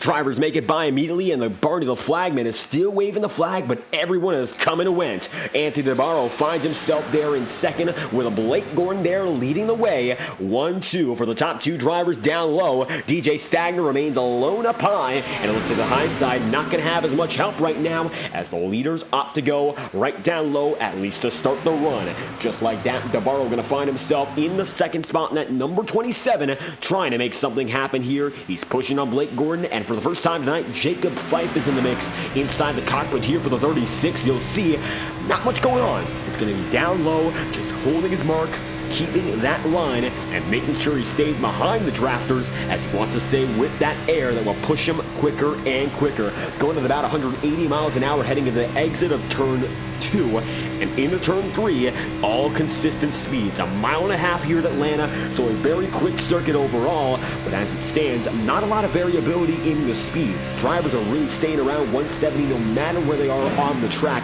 as high as about 178 through the straights, and down as low as only about 170 at the very lowest through the corners. So very, very similar speeds all throughout. Doesn't matter if you're in the corners or in the straights, vice versa. Everyone's quick, no matter where they are. Not much of a difference. And so far, Blake Gordon's got himself out in front of this run, looking better than ever. Up in front with that dude wipes number 13. Anthony DeBarro remains in second. And it looks like now the DeBarro Slider Supra slides into the second spot, single file, keeping his adversaries at bay. Notably Shane Ewing, Jacob Fife, and DJ Stagner. DJ going to remain in the battle with Alan Dobbs here. They're going to be slicing and dicing it up high, and with 56 laps to go, they're going to keep it neck and neck as they go through 3 and 4 yet again. Alec Daffin is there too, and it looks like Daffin is rebounding from some earlier troubles, once again finding himself inside the battle for the top 5, so not bad at all for Alec if he can get a bit more out of it. And it looks like now with 56 coming down to 55 laps remaining, he might be back in the race-winning battle, despite a bit of scuffing there on the left side. Daffin's got the speed and might have a chance to hold on as the racing continues. So far with 55 laps remaining, Blake Gordon finds himself up ahead of the field. Anthony DeBarro going to be there in second, Jacob Fife is then third, and Shane Ewing's going to be fourth. Top 5 is rounded out still by Stagner, who made that gutsy pit road call. And now, while it hasn't come back to bite him, he's certainly not leading laps like we'd expect. Looks like he's going to settle for that top 5 spot and not be as risky. He got this far, now trying to play cool and understand what's the best situation for the future. Understand the driver, see how they race each other, see who's making those big moves, who's a bit riskier, and who you might not want to be around when push comes to shove. Then, make your decisions based on that and execute immediately after. It sounds a little easier than it really is as a driver because you have to think about this each and every lap. Things can change on a racetrack in a moment's notice, in a blink of an eye, really. And Daffin, who knows this, Stagner does too. Racing side by side, it's a risk. Racing back and forth with a draft, it's a risk. You can get pushed, you can get shoved, you can find yourself in the wall just like that. It's very quick action. Doesn't matter where you are, you could be up in the front of the field, and just a second later, you'll be back there fighting for about 25th. It's not at all easy up here, and it looks like while drivers are navigating quite well, despite the troubles, we could get another yellow flag that brings us back bunched up. And hopefully right now, as drivers get back in the groove, that won't be the case, but there's still an opportunity to send us back under yellow. Push comes to shove. Anthony DeBarro leads with 52 laps remaining. He's got still Blake Gordon right there with him. Shane Ewing going to be there in third, and Jacob Fife will be in fourth as we get things going yet again. It looks like now double file going to be seen a bit more besides your leading driver. Looks like Jacob Fife's got the high side. He'll bring Alec Daffin with him, and Blake Gordon is still there just behind the number 27. DeBarro gets the lead. He finds himself up on top once more, and they'll be side by side, slicing and dicing with 51 laps left. This is the home stretch. From here on out, it's going to get very, very aggressive. All of these machines pushing right now, not so much, maybe 70-80%. Slowly but surely, they'll give their all and even more when it's necessary. Right now, a bit more of a relaxed nature on the track because the drivers know you don't want to ruin your equipment, you still want to make it to the end, but slowly but surely drivers will begin to pick it up even more. You made it this far, and some drivers are going to take that as a given and go and push even harder. Still, over 25 drivers on the lead lap. As a matter of fact, 27 going back to Alan Rawell, 21 seconds down, but 26 remain in this leading pack going back to Kyle Cooper. That just goes to show how good these drivers have been at keeping it up there, even if they're in the back of the field. If you have the draft, you have a chance. That's the rule of thumb in sim racing, especially at these super speedways. If you're still in the air of the remainder of these drivers, there's an opportunity, as it looks like Brian McFerrin drops down low. Brian finds himself on the apron, saves it very nicely, and with 49 laps to go, another driver is going to fall victim to the apron and having to sweep it up down low after another driver gets loose. McFerrin luckily keeps it together, does not get anyone else involved, and up at the front of the field, things stay the same, but trouble might be brewing. Usually when a driver gets loose like that, it's a sign of things to come. Hopefully that's not the case right now, but another driver could get loose, and so on and so forth. That does shake up the drivers. It's a mental thing as well. As much as it might be about focusing on the driving and the physicality of it, you gotta focus on other drivers too, and that might affect you mentally. You're looking at these drivers, seeing who's making a mistake, who's not making mistakes. this will be a part of the racing from the very first lap to the very last. So some drivers might get shaken by an incident around them. They might be a bit influenced, as a matter of fact. And while that would save Brian McFerrin, would not be great to see another driver go around in such a similar manner. Up in front right now, still going to be single file from Anthony DeBarro, chasing his third win of the season. He and Thomas Bresci have been controlling this championship so far. Of course, back-to-back wins for DeBarro. He got it done first, of course, at, well, not the Twin Ring Motegi, but as a matter of fact, getting it done 2 times over, still back-to-back. And look at the drivers keeping it going yet again. Anthony DeBarro knows that he's got a great spot, but Jacob Fife now goes up high, and they're going to be side by side, 46 laps to go. For a brief moment there at the very least, but Jacob Fife can't get it back going yet again. Now, it was for Twin Ring Motegi and North Wilkesboro that the number 27 machine of Anthony DeBarro got it going and eventually found himself back-to-back winner. Now, coming back after a brief break in suspension, he's as if he never left and leads the way right now with 46 laps left. Let's look off the rear view panel for the number 27 machine.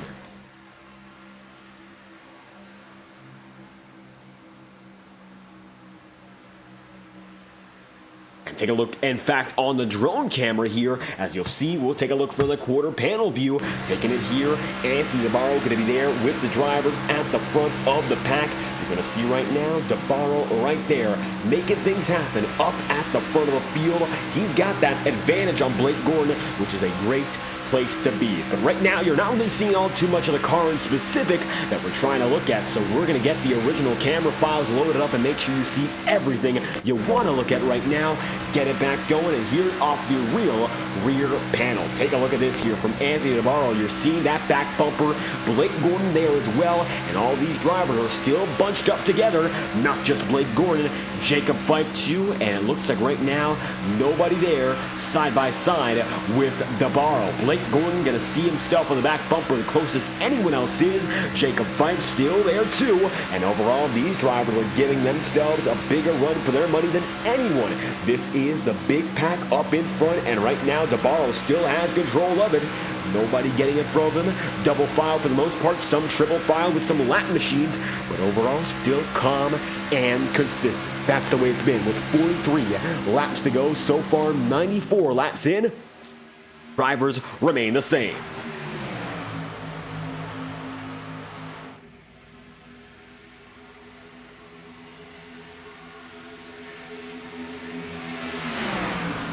As they come through this time by, Anthony DeBarro leads the way with 42 laps remaining ahead of Blake Gordon, Jacob Fife, Shane Eaming, and Alec Daffin. Looking further back right now, still some fierce battles in the field, but right now, as it is at most super speedway races, everyone's involved with the battle. At the same time, almost no one is. Mostly logging some laps, getting themselves prepared for the big final moments. That's the way it goes in super speedway racing, even if some drivers do not like it. That's just the way you have to prepare yourself. It's almost a principle of the racing itself. Not always is it going to be exciting. Not always are you going to be in a fierce battle. It might look close, but sometimes you got to put yourself away from the other drivers and just let it be. Roll where you are and go from there. Thankfully, the discipline of these drivers here in the Ignite Series is giving them the opportunity to sort of race apart from each other as if they're not associated, running their own line, keeping up there on these drafting trains, which will eventually bring them all to the race's conclusion with a much better chance at getting the win. You've got to make sure you get to that end. If you want to finish first, you first have to finish. It's a fundamental in itself, and with 40 laps to go, every driver doing a great job of holding themselves to these basic principles of racing. Very few drivers have retired on the day, and of the drivers still on the track, 26 are on the lead lap. Only one driver is 1 lap down, and only one is 2 laps down. The other drivers, Sean Carmody, Travis McQuistion, and Rob Ackley, retired earlier in the race, but from there on out, from the earlier issues, we've had much more clean racing, and as a result now, coming through the final stretch, more and more, our drivers getting closer, bunched up yet again. Might see some more aggression, but so far, still pretty calm. DeBarro leads the way. He's got that top spot. Blake Gordon going to be second, and Jacob Fife will be in third. Beyond your podium, you're going to see Shane Ewing fourth, Alec Daffin fifth. Gael Brooks is now going to be scored in the sixth spot with Chad Mikas then in seventh. It's going to be Alan Dobbs eighth, Matthew Thunderson ninth, and Nick Tarbuck rounds out your top 10. Cody Smith right now finds himself in 14th in the Next Level Racing Chevy Camaro and holding on pretty well for that number 18 team as we'll bring you your second promotional break of the day, courtesy of our friends at Next Level Racing. For high-quality sim racing performance products by dedicated sim racers for dedicated sim racers who deserve nothing but the best, visit nextlevelracing.com for all information about the best products on the sim racing scene. No matter your interest in sim racing, no matter what your race, this could up your game by that much more. Take it to the next level here with an official partner of the Integrity Racing League, and we'll bring you your second promotional break of the day as we return from this brief message courtesy of nextlevelracing.com.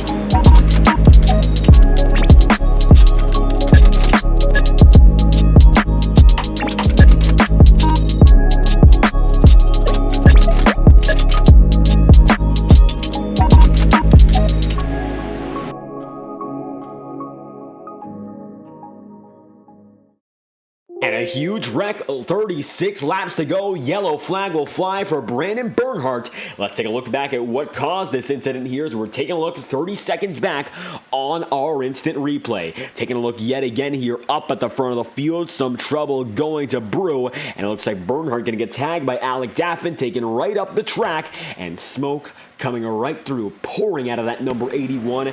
That's what brings out the yellow flag. Christopher Matthews gets involved. That blows Matthews a motor, and Christopher's going to be done for the day. Bernhardt almost in the same condition. Maybe still going to be able to keep on rolling after some time on pit road, but his race is almost entirely done as well. In one foul swoop, Brandon Bernhardt's involved, and he's going to come down to pit road, as will the remainder of the field. Forrest Smith is now scores the race-leading driver. Then from there, you're going to see Alan Dobbs down on pit road, and it looks like coming out of pit road first, it will be Kyle Cooper. Cooper wins off pit road, and then from there, you're going to see Blake Gordon, Anthony DeBarro, and then Shane Ewing, Jacob Fife, Gael Brooks, Chad Mikas, Alan Dobbs, Matthew Thunderson, and Justin Morton to be 11th. Michael Stroll is 12th. Cody Smith is 13th. Nick Tarbuck is 14th. And Cody Griffin is position number 15. That is with 35 laps to go, and Forrest Smith, for the first time all race long, finds himself the race leader. So a big shakeup on a 27-lap-old stint. How about that? Another big move for the number 84. Forrest takes it from the back of the field all the way up to the front, and this is a much riskier strategy called than even what we saw out of DJ Stagner. Now it looks like DJ's move was pretty tame. Forrest is going to take it up there, and the question is whether or not he comes down to pit road this time by. Might choose not to go through with this strategy, and we'll find out this time by. They're coming through to the exit of 3 and 4, coming through this time by indeed. 84 machine opts to stay on the track, and that's going to be it. Forrest Smith opts to stay on the circuit, goes down low, and brings Anthony DeBarro there with them. So the green flag will fly yet again with only a total of 33 laps remaining. Forrest Smith leads them, and now it's going to be Blake Gordon up top as we get things going once more.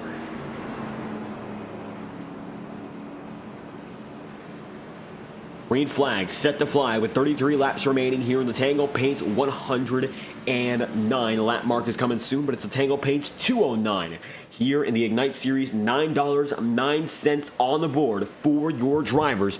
Whoever gets it done, gets the win, will get that $9.09 prize. How about that? For the driver, the number 84 machine, it's still going to be all about whether or not Smith and Gordon can get it done. They've been dominant, of course. Blake Gordon and DeBarro have been, but Forrest Smith, not so much. He's in a bit of a different situation here in that number 84. He's not been up there for the majority of the night, and even then, there's still a ways to go. If these drivers want to get through to victory lane, maybe Forrest Smith can find himself up there for the remainder of the show. But even then, 34 laps to go. It's Smith, Gordon, DeBarro, and Fife, first, second, third, and fourth.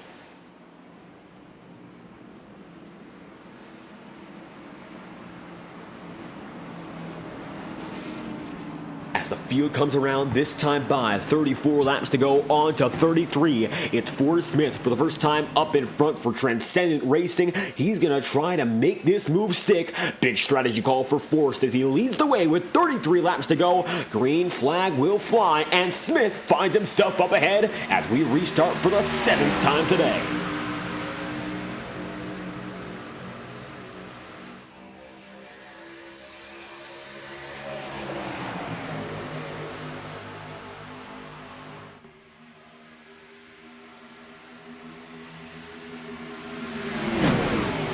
Smith goes all the way down to the apron there, immediately takes it down low.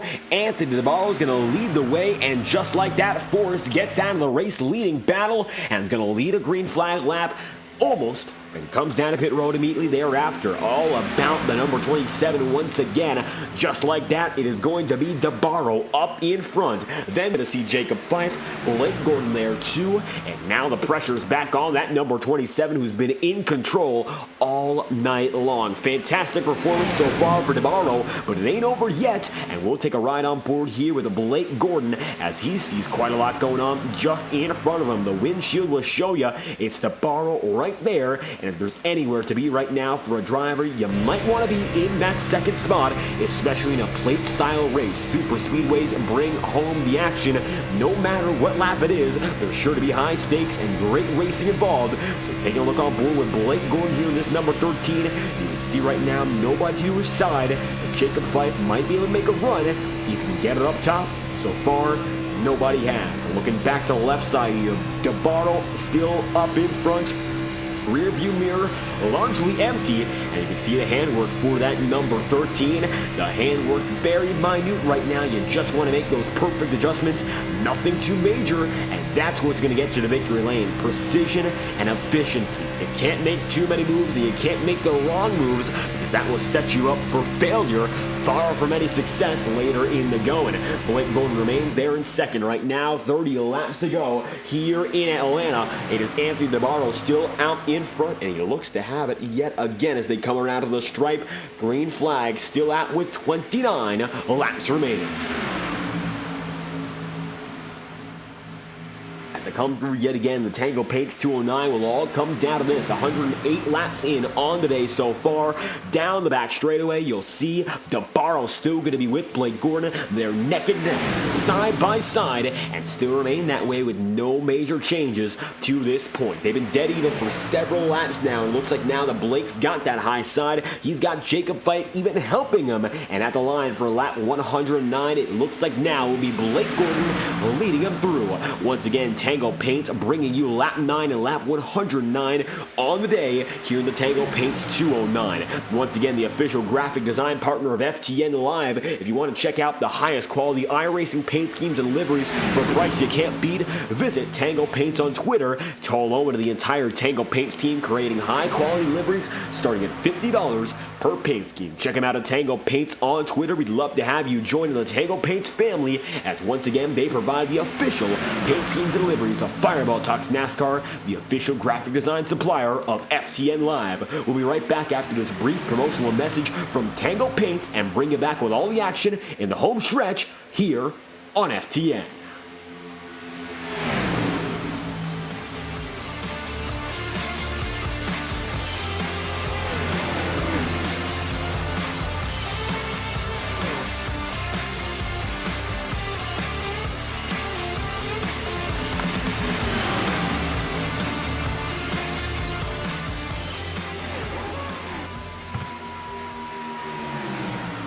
Coming back now with 26 laps remaining. That was your Tango Paints lap 109. Once again, thanking Tango Paints for their immense support of the FTN YouTube channel. Anthony DeBarro wants to win that $9.09 prize that's on the line tonight.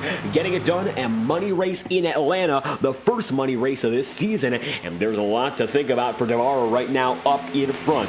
27 Machine knows he's been away from this field for a bit longer than he'd like to be, but now with a free Monday night, getting occupied once again by the Ignite Series, he has been on it each and every lap. No other driver as good as this number 27 all night long, and as a result, still DeBarro's up there, up in front, making the right moves, keeping it down low now.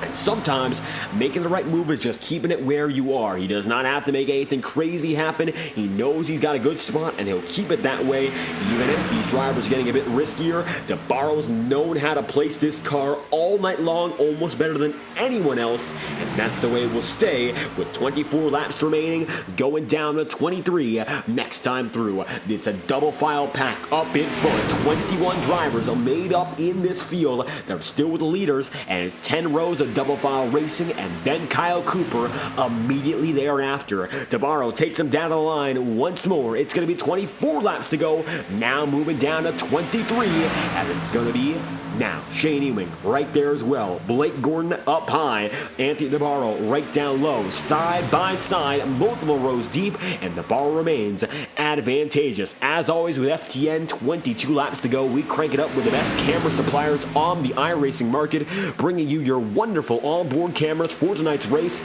Track cams for Gormans and TrackCams22.com with over 100 TrackStim cameras available on their website. Check out the best cameras on the iRacing market at TrackCams22.com as we crank it up uninterrupted with 22 laps to go.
And returning now with 17 laps to go, Atlanta will all come down to this. Anthony DeBarro remains down low. It's Blake Gordon still up high, and the racing is still at its best. 17 remaining here in the Tango Paints 209, and money's on the line for tonight's race winner. If you're joining us for the first time tonight live on FTN, you've joined us at just the right time. Still a few more laps before things are concluded, and caution flies for Alan Rawell. Once again, trouble for the 43. Look to be alone, but the yellow flag will fly as a safety precaution.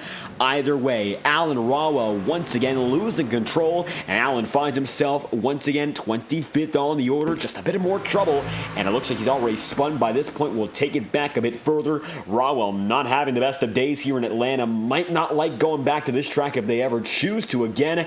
Tonight, a bit of a test, and for Rawell, it looks like he's not done all too well. Instant replay. You'll see the 43 machine there ahead of the leaders. He drops it down to the apron, lets the leading pack go by. He stays down low, lets DeBarro go through. Blake Gordon there as well, backs it down through the apron, and it looks like this is where the trouble begins, trying to merge back up, and finds himself going down low instead. Yellow flag will fly as a safety yellow. Looks like there was worry that he might have came back up on the track. Thankfully, that does not happen, and it looks like Rawell gets it moving in reverse and waits for the drivers to go by, then gets back on the way. So with 15 laps to go, thankfully nothing comes of it. No issue, but it is going to be a yellow. Caution's out once more. Caution once again. 15 laps to go. Anthony DeBarro going to be out in front. 27 machine. Blake Gordon going to be second. Shane Ewing going to be third. And Jacob Fife then in fourth. Gael Brooks going to be fifth. Chad Mikas going to be sixth. And Michael Stroll will then be in seventh. And now the last dash just ahead of us. 15 laps to go. This is what it all comes down to. And all of a sudden, DeBarro has a chance to make it happen on his return. Already been oh so successful so far in the season, and all of a sudden back after that brief suspension on the way, looking for another race victory. And tonight there's been almost no stopping this number 27 Blake Gordon. He's been close as of recent. Shane Ewing, Jacob Fife have gotten up in the picture, but still nobody as good as this Toyota Supra, who's led almost every lap on the day. Fantastic showcase so far of talent, and the ability here is absolutely remarkable to keep those lines, manage them line after line, side by side. That takes quite a lot of skill, as defensive as it gets. And while a lot of drivers are just riding around right now, DeBarro, not so much. He's been working at it, and now gets a chance to do it over again. Low side, looks like DeBarro will take it. He'll take Blake Gordon there too, and they'll come back green with 14 laps to go, going to 13 laps remaining. So the Baker's dozen will round out this race, and that's what it's going to come down to. All of these laps, several hundreds of which, and the final laps will be determined in just a moment's notice. It will all come down to the final 13, if not less. We could get a yellow flag, and that's something that still could happen. We could send it to overtime, get another late race yellow. This is now when the energy is going to be up. Drivers are getting nervous, knowing this is it. If there's any chance to win, it would be now. So if you really want to make something happen, you may as well start trying to look for those final opportunities. But that's the risk that comes with maybe the reward. And for a lot of drivers, they find that risk to be more realistic than the reward, but they'll still chase it. Because a victory here, it's hard-earned, it's well-deserved. Nick can punch your ticket into the championship fight. Even if your season has not gone the way you've wanted it to so far, this could be the difference between missing by a wide margin and making the clash to fight for another title. The second season here, 2023, and it could be that one win that really gives you that chance. For DJ Stagner, he got one victory and carried it all the way to the final race of the season. His control of that playoff situation in the clash is what helped him get it through, and with a fantastic penultimate round, he got it done. A victory can go a long way, and now with Anthony DeBarro knowing how it feels 2 times over this season, he's trying to lock it down for a third on the tour. Restart once again with 13 laps to go. A Baker's dozen remain, with DeBarro out in front, Blake Gordon then second, and Jacob Fife in third.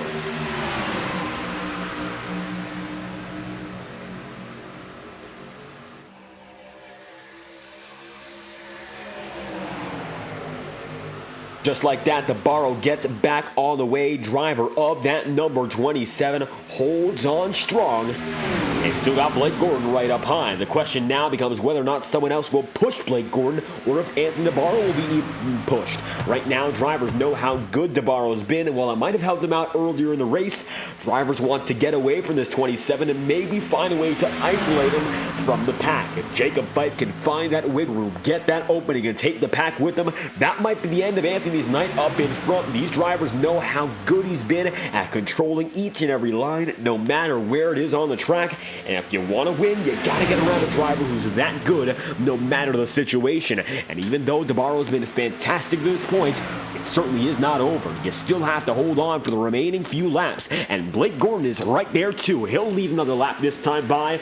Gordon, if there's anyone that can stop DeBarro, would be the man to pick right now with 11 laps to go. If there's still a chance for another driver, you would have to fall in the hands of this number 13 machine. He has been as good in these most recent runs as DeBarro, holding it side by side. Nobody else getting even close. And now it's going to be Blake Gordon trying to keep it up there up top with that momentum. 11 laps to go this time by. As next time around, they'll take it to the single digits. It's only 10 laps left. Anthony DeBarro is going to be the leader over Blake Gordon. Then you're going to see Shane Ewing in third, Jacob Fife fourth, Chad Mike is fifth, Dial Brooks and Matthew Thunhorst is in seventh, with Cody Smith position number 8. For the final time tonight, we'll bring you a Next Level Racing promotional break, the third and final of the day, and we'll make it brief. Once again, NextLevelRacing.com, an official partner of the Integrity Racing League. Check out their website at NextLevelRacing.com. After night's broadcast, we'd love to have you join the Next Level Racing team and become another sim racer, taking your game to the next level. We'll be right back one final time with 9 laps remaining.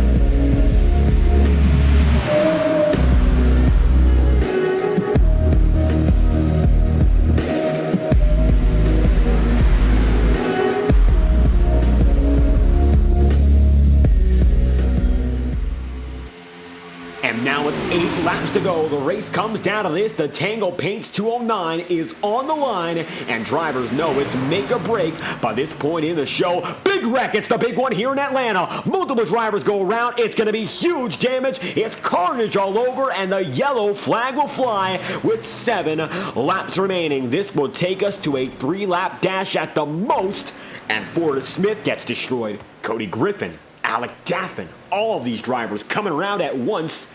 And the yellow flag flies, which will give another chance, one more chance for any other driver if they want to get this win. Taking a look at it once again, you'll see a stack up.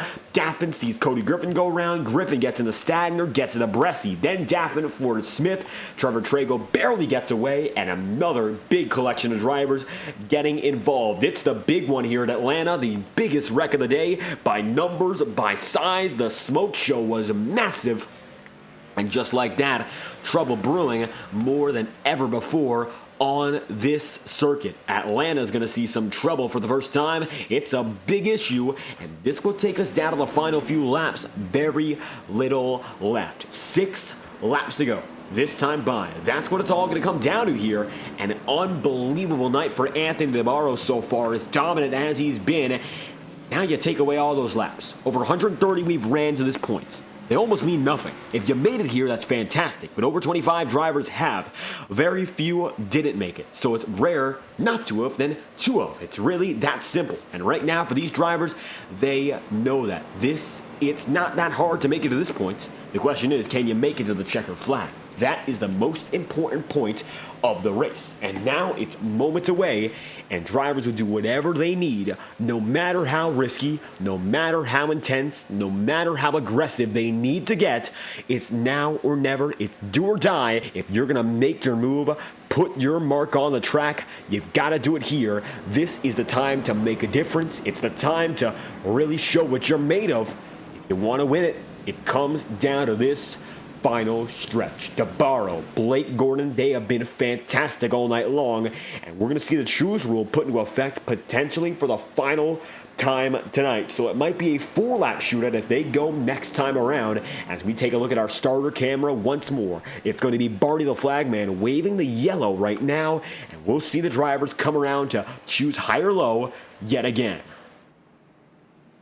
And as we take a look at the drivers, DeBarro goes low, looks like Blake Gordon knobs high, and Shane Ewing does go low. You'll see them all making their decisions here. Some drivers opt high, others go low. It's almost up and down, up and down. If you're behind the top 10, doesn't matter all too much. The rest of these drivers, they know exactly what this is about.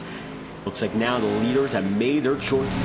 Back of the field has too. And with every driver going through to the back of the field with Jonathan Gearvon, all making choices, this is time. No going back.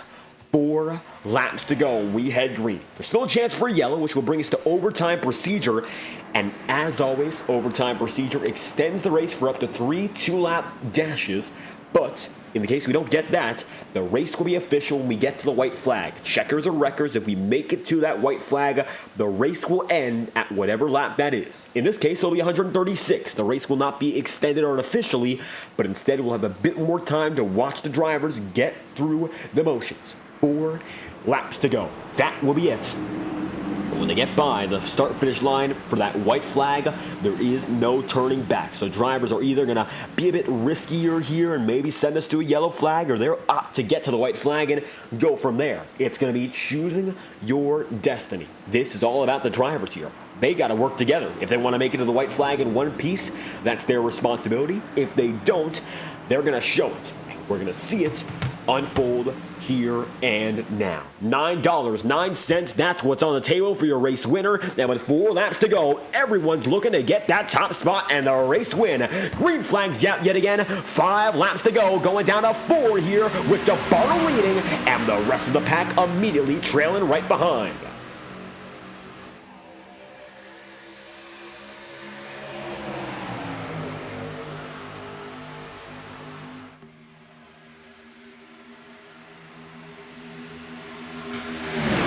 Already the field's going to try to shuffle Anthony DeBarro outside of this main pack. You see they take him 3 wide, send him down the middle, and now the most dominant man all night long does not have a chance to stick it up in front. Shane Ewing leads the way for the first time in over 50 laps. Shane's out in front, and he's got only 3 more laps to do it if he wants to come home victorious. DeBarro's 3 wide there with Fife, Gael Brooks, Matthew Thornhorse is now in this one as well, and as they all come around yet again, 3 laps remain. They're going to come through multi-deep, 3 wide. Multiple drivers going to find some trouble. Gael Brooks nearly gets in it, and Gael lets the field go by. Very nice save, but that's going to cost him big, and now with 2 laps to go, it's do or die for the leaders up in front. Shane Ewing is going to be pushed by the number 27 of Anthony DeBarro. DeBarro is still there, 3 abreast, multiple rows deep. It's going to be Fife, Blake Gordon, Shane Ewing, Anthony DeBarro, Matthew Thornhorse, and all the remainder of these leaders getting up there as the wreck's going to come through, and we'll go to overtime. Yellow flag will fly for your first overtime attempt of the day, and Nick Tarbuck, Gael Brooks, both getting slowed down, but it looks like Tarbuck gets the worst of it, and the number 29 brings us back down to the yellow flag. Let's take an instant replay and see what just happened. And taking that look back here for Nick Tarbuck and that 29 team, you'll see them getting into the middle of a 3-wide bundle. Boomer Logan to the wall, then going to get tapped by Daffin. Nick Tarbuck right there, and just like that, multiple drivers go into each other, and Tarbuck gets the worst of it, spinning at the back of the field, and that will bring out the caution with 3 laps left. So this race will be extended for an overtime finish, and will send us at least into lap 140. How about it? A huge extension, and Shane Ewing leads the way now, opting not to go down a pit road with the rest of the field. Now he's up there. Let's see if they drop down this time by. That they will not. Drivers get collected once again for the first overtime attempt of the day.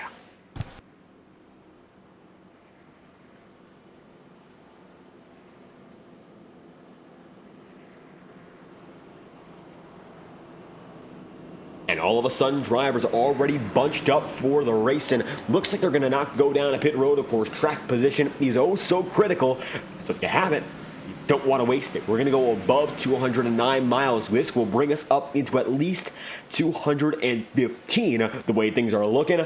Lap 139 is the estimated ending time right now in terms of laps, but it should be extending one more time to 140 the way things are looking on our telemetry. 2-lap dash. If we have ourselves a yellow before the white flag falls, then yes, there will be another extension. There are up to 2 more attempts after that point. However, if we get to the white flag under any circumstance, the race is going to be over no matter what. When the leader crosses the start-finish line the next time around, which will be for the checkered flag, the race ends immediately then, and that concludes all the action we've seen tonight. They'll take home the race-winning prize, they'll come through, get that victory, and overall that will end it. Even if the rest of the field goes through and wrecks, nothing can be done, and the race will be official. And here now, 209 miles in, we've gone even further than that, and we're at the point of no return.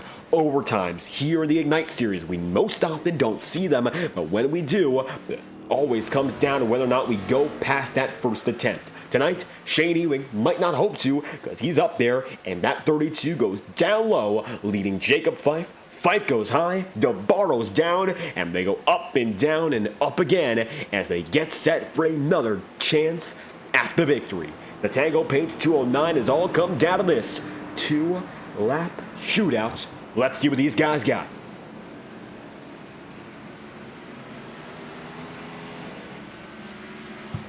And now the field in double file formation once again, 2 by 2, led by the 32, Shane Ewing. This is the best he's looked all season long for a race victory all year long to get it done.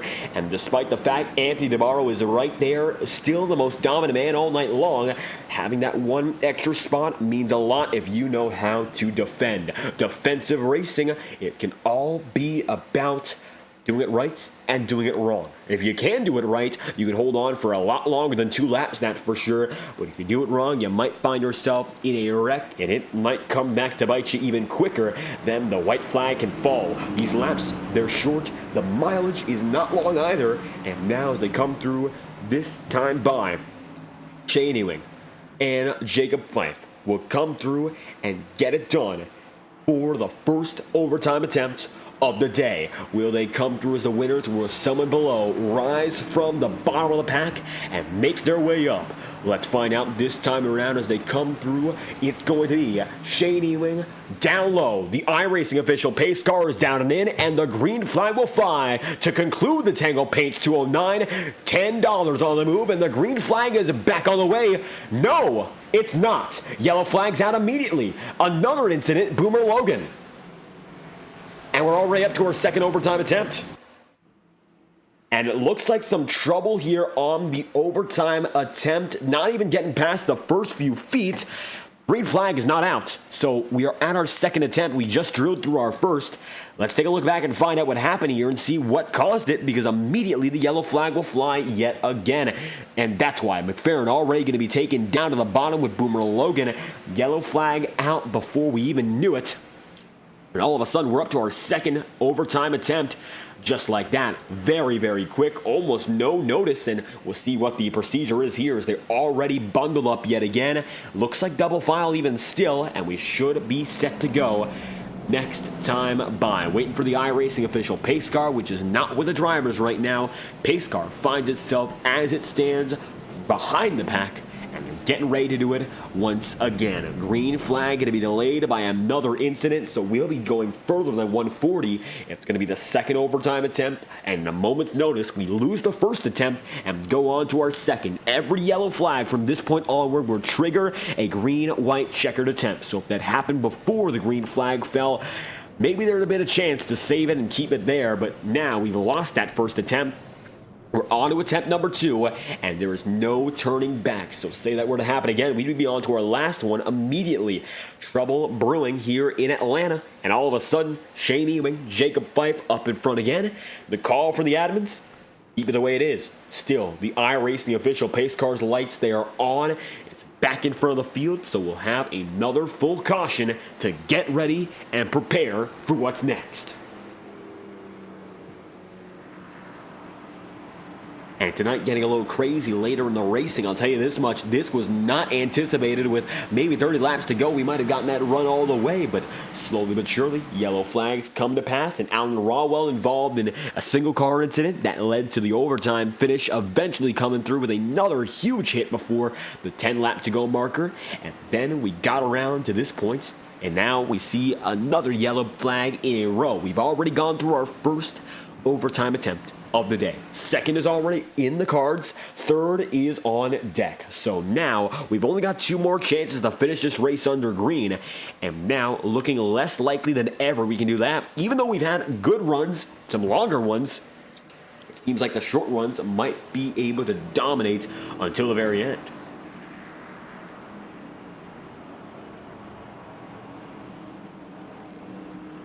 As drivers come through this time by, it is going to be all about this restart. The second of the day for Shane Ewing, as him being the control car. It's not been seen all too often this season, let alone this race. And right now, it appears Shane Ewing's got a shot to do it all over again. Had that lead, but of course, not too much going on. And right now, it looks to be the number 32 machine, hoping to make it a bit more uneventful on this run. 1 lap to go this time by under pacing, and once again, overtime procedure. If we get to that white flag, race is over no matter what. If we get another caution, it will be the final attempt of the day. If we get a yellow flag after the one we would get immediately after, that would be our second yellow flag after this point. That would end the race, and it would end under yellow no matter what. So now, all about getting to that white flag. The drivers want to finish under green, that's for certain, but it looks like already some trouble for some of these guys getting it going. Hopefully that will not persist, but we're already seeing some issues, so we'll see whether or not that becomes a long-term deal for the rest of the going here. Lap 141 we have just hit. That is 6 laps over the scheduled distance. As we come around this time by, all the field is still together, and they're set to do it once again. It's 3 laps to go. Can the drivers get it back going? That remains to be seen. It looks like now they're in formation. No reason to not get to the white flag, but aggression in a situation like this, it can take over. There's a prize on the line. The drivers know it. Now they're going to fight like it ain't over. And they know it ain't. This is it. 2 lap dash. It's a green, white checker, an overtime finish. It's all of the above. The most exciting finish it can possibly be. And as they come through this time by to get the green flag going, it's going to be a 3 lap shootout heading down to 2. 3 miles to settle it here in Atlanta. The green flag will fly yet again, and we're back on the move. Now, with Shane Ewing leading, it's an overtime finish attempt here in Atlanta.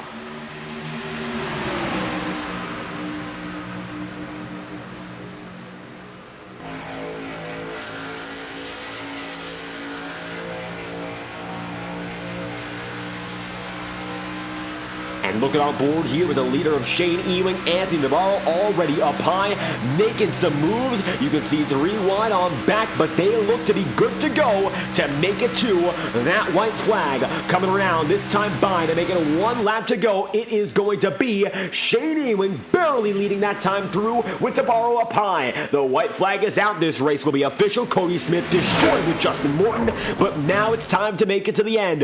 Drivers continuing to wreck turn after turn. They're all filing apart, and it's a small pack up ahead. Shane Ewing's got the bottom side, but Tabarro, the Dominator, has it up top. Middle groove is working. Can Jacob Fife make it work with a push? That he does. Ewing gets loose on his own accord. Now Tabarro gets wrecked, and down on the bottom side, they'll go 3 wide for a brief moment.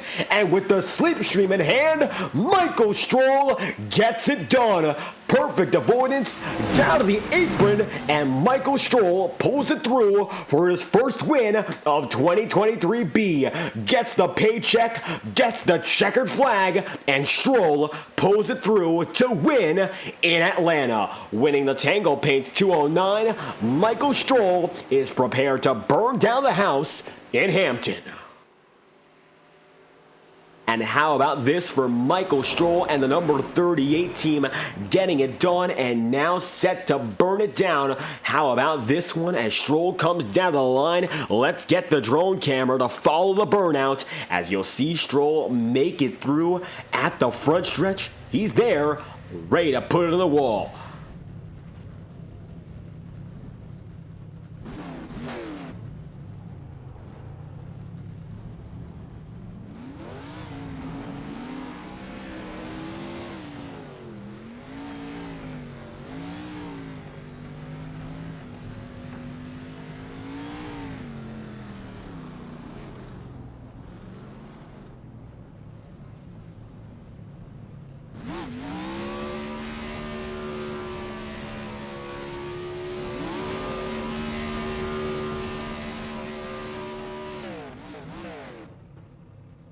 Michael Stroll right there with his teammate Chad Mikus burning it down together, gets up to the camera and gives it another smoke show.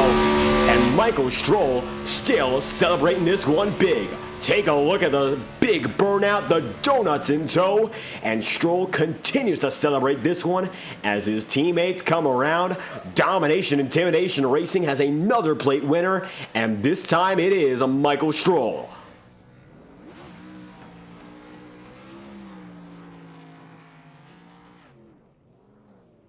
And a Stroll set to park it this time around, the 38 there on the front straightaway, keeps it stalled, and just like that, Stroll is a race winner in the Ignite Series. Once again, got it done last season and puts it back in play this year.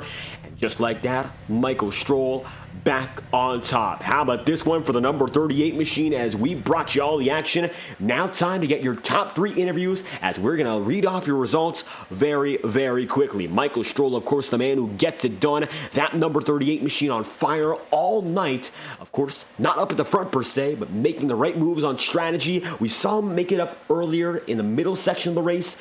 He was showing some signs that he had something for us, and he was able to generate the perfect strategy to make it happen, avoid the wreck, and that is Stroll. Michael Stroll's win over Chad Mikus in second, with Jacob Fife third, and Shane Ewan comes through them in fourth. Going to be Blake Gordon fifth, Kyle Cooper sixth, Don Stevenson seventh, and Trevor Trago eighth, with Anthony Navarro ninth, and Cody Griffin then in 10th. Going to be then from there on out, Forrest Smith 11th, Brian McFerrin 12th, DJ Stagner 13th, Timothy Johnston in 14th, with Guile Brooks 15th, and Boomer Logan position number 16. Going to be then Jonathan Gearvon 17th, Alan Dobbs 18th, Casey Shue 19th, and Matthew Thunhorst in 20th, with 21st being held by Thomas Bresci, 22nd Cody Smith, Justin Morton 23rd, Alec Daffin position number 24, and Alan Ronwell 25th, with Nick Tarbuck 26th, Brandon Bernhardt 27th, Christopher Matthews 28th, Sean Carmody 29th, and to round out your 30-car field,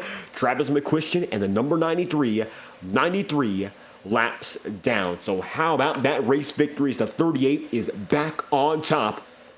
Michael Stroll puts himself in victory lane yet again, and the number 38 team is back on top indeed. Burning down the house after a fantastic race victory, Michael Stroll gets it through, and the checkered flag is his here from the newly reconfigured Atlanta Motor Speedway. We're going to get him in right now to find out what's happening with Michael Stroll as he gets it done. Let's bring him in here and now. Michael Stroll and the number 38 team get it done this time. Race victory in Atlanta. How do you feel?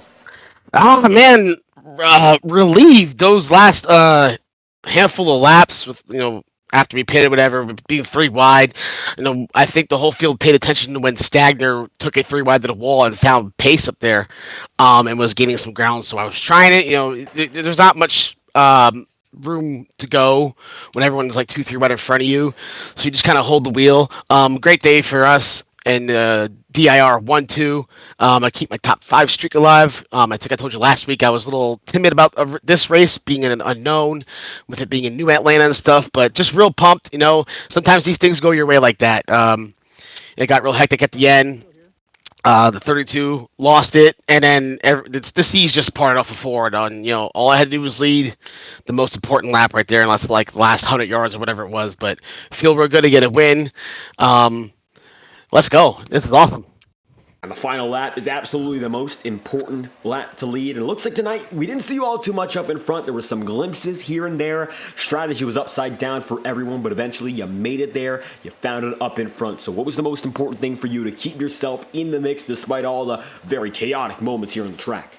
I always just try to stay out of trouble, and my motto at these tracks, or plate tracks we want to call them, is just to get up front and lead every lap that I can. And this time I was like, let me get to the back. I got a little taste of that first accident when Forrest spun out. I thought it was done, but props to do damage model. I didn't get yeeted to the moon. And then there was another big moment with me going into 3 when the 32 tried to give me a shove, and I wrecked from entering 3 out to 4 and somehow saved it.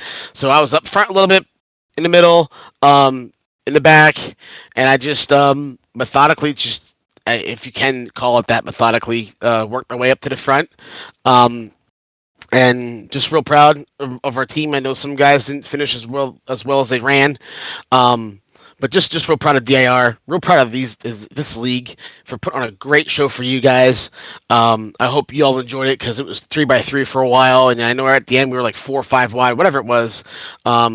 Don't like to see all the yellows, obviously, as far as the league standpoint, but we expect that, and we hope that you guys are enjoying our series on Mondays and Tuesdays in this league, because I think we put on a great show, and just real pumped. It's exhilarating when you try to put yourself in a position you don't dominate the race like you want to, or have the speed that you think you have, but you come off the turn, and sometimes happenstance, whatever, just the seas just open up, and sometimes it just works out for you that way, and it worked out for us today. Everything works out just fine at the end of this one, winning the Tango Paints 209, coming through with a $9.09 race-winning bonus, and of course a great chance to get yourself locked into the clash and look forward to what's left in the championship chase. Now, after Atlanta, which is one of the most chaotic tracks on the season, up next, after this one, we've got ourselves a race at Talladega. So from one chaotic track to another, we're keeping the trend of high speed, high attrition races. What can you do to maybe keep yourself up there for another one? Just try to do what I did tonight. Stay out of trouble. Take every run if you can. Atlanta is probably twice as wide as this place, so there's definitely more options, but I don't think the high line against the wall there is going to work like it did here. It's funny how we didn't find that out till the end. And there's been again, I'm just real happy that I won. I'm more proud of this league for putting on a great show. There was about 7 or 8 times, especially in that middle run, where we could have had big junk and ruined the entire field. But there was that one pit stop where we didn't take tires, and it was really, really loose, and I had a hard time hanging on to it. But everyone did a great job. This track blew my expectations. I still prefer old Atlanta as far as a drivability standpoint, but this was fun as hell. And I'm not saying that because I won. I'd still be saying the same thing if I had finished 6th or 5th or whatever. So just pumped, and it'll be a good week with the win in my pocket, and we can move on to Talladega. Moving on with a race victory in mind, 2023 B season, Michael Stroll returned to victory lane for a 2nd consecutive season at another fantastic high-speed track in Atlanta. Anything else you'd like to add to wrap this interview off? No, baby, just watch out for me in the 38 when we get to the clash. That's all I got to say about that. And very confident about what's next, locking himself in, Michael Stroll puts himself in a perfect place to go for the clash, winning in Atlanta. Thank you for your time. Have a good night. There we have it. Michael Stroll going to be back on the move for Domination Intimidation Racing, and Chad Mikas comes through 2nd for a 1-2 finish for the DIR crew, the number 25, setting his career high finish, 2nd place here in the Ignite Series. Great finish for this team, wrapping up a 1-2 finish on the podium. How do you feel after this one? Definitely relieved. I've given a lot of races up this year, just with bad strategy or speeding on pit road, so it's nice to finally get a podium. And able to get that podium there with your teammate Michael Stroll, the seas parting at the very end. Crazy racing till the finish. It was upside down, chaotic all throughout. Was there anything in particular that kept you up there? Was it all about the luck of the draw and just seeing has everything lined up correctly? It was a lot of luck, honestly. I mean, I was just trying to survive that last run. I mean, I think I lined up like 7th or 8th on the restart. I definitely took the top every chance I could because I wanted to save tires as best as I could because, the more laps you put on them, the slicker it got, and you just started to lose it going in the corners. So, just try to save tires. We also did not take as much fuel on that last stop, too, to hopefully make it a little tighter, but it was a lot of luck. I would be lying if I said it, or if I didn't say it was luck. And it looks like despite the luck, still able to make it happen for a fantastic finish, and it looks like we might be seeing a bit more of that lucky factor because Talladega, it's up next, another very exciting track. Everyone's got a shot, so what can you do to maybe put yourself back up there for another chance? Talladega is going to be a little different because it's not going to be quite as slick. So Talladega, Daytona, I usually like to try to be up front as much as I can and kind of control the race. So going to try to give it a good qualifying run, and hopefully we can keep the 25 up front and there at the end. And looking to keep the podiums running, Domination Intimidation Racing coming through for a 1-2 finish. Chad Mikus makes up the second part of that 1-2 tandem. Anything else you'd like to add after night's race in Atlanta? I just want to thank you for the broadcast. You do a phenomenal job each and every week. Want to congratulate Michael Stroll on the dub. I was hoping I'd get one more spot there. It'd be nice to get a win here soon, but I'll take second to him. All of our DIR teammates, Firelight Esports, Lightstuff.gg, IMB Racewear for fantastic sim racewear, Brez Coffee Co., Do the Move, it's a personal podcast of mine with me and my buddies, Pit Stop TV, Valvoline, and make sure you visit Big Evil Designs for all of your sim racing needs. And there we have it. Chad Mikus gets it done to the number 25 machine podium finish in the Tango Paints 209. Thank you for your time. Thank you. Appreciate you. But Chad Mikus on the move. Only one more driver left in the podium, and that will be Jacob Fife and the number 36. We'll bring him down here and now to get Jacob in for a podium interview to wrap up your top three. It's Jacob Fife, third place on the day, coming through with a podium finish here in Atlanta. Yeah, it was a fun race tonight, man. I usually I kind of ride in the back for these races and let things play out. And tonight we just said, we're gonna go to the front and see how he did. It was very white knuckle racing up at the front.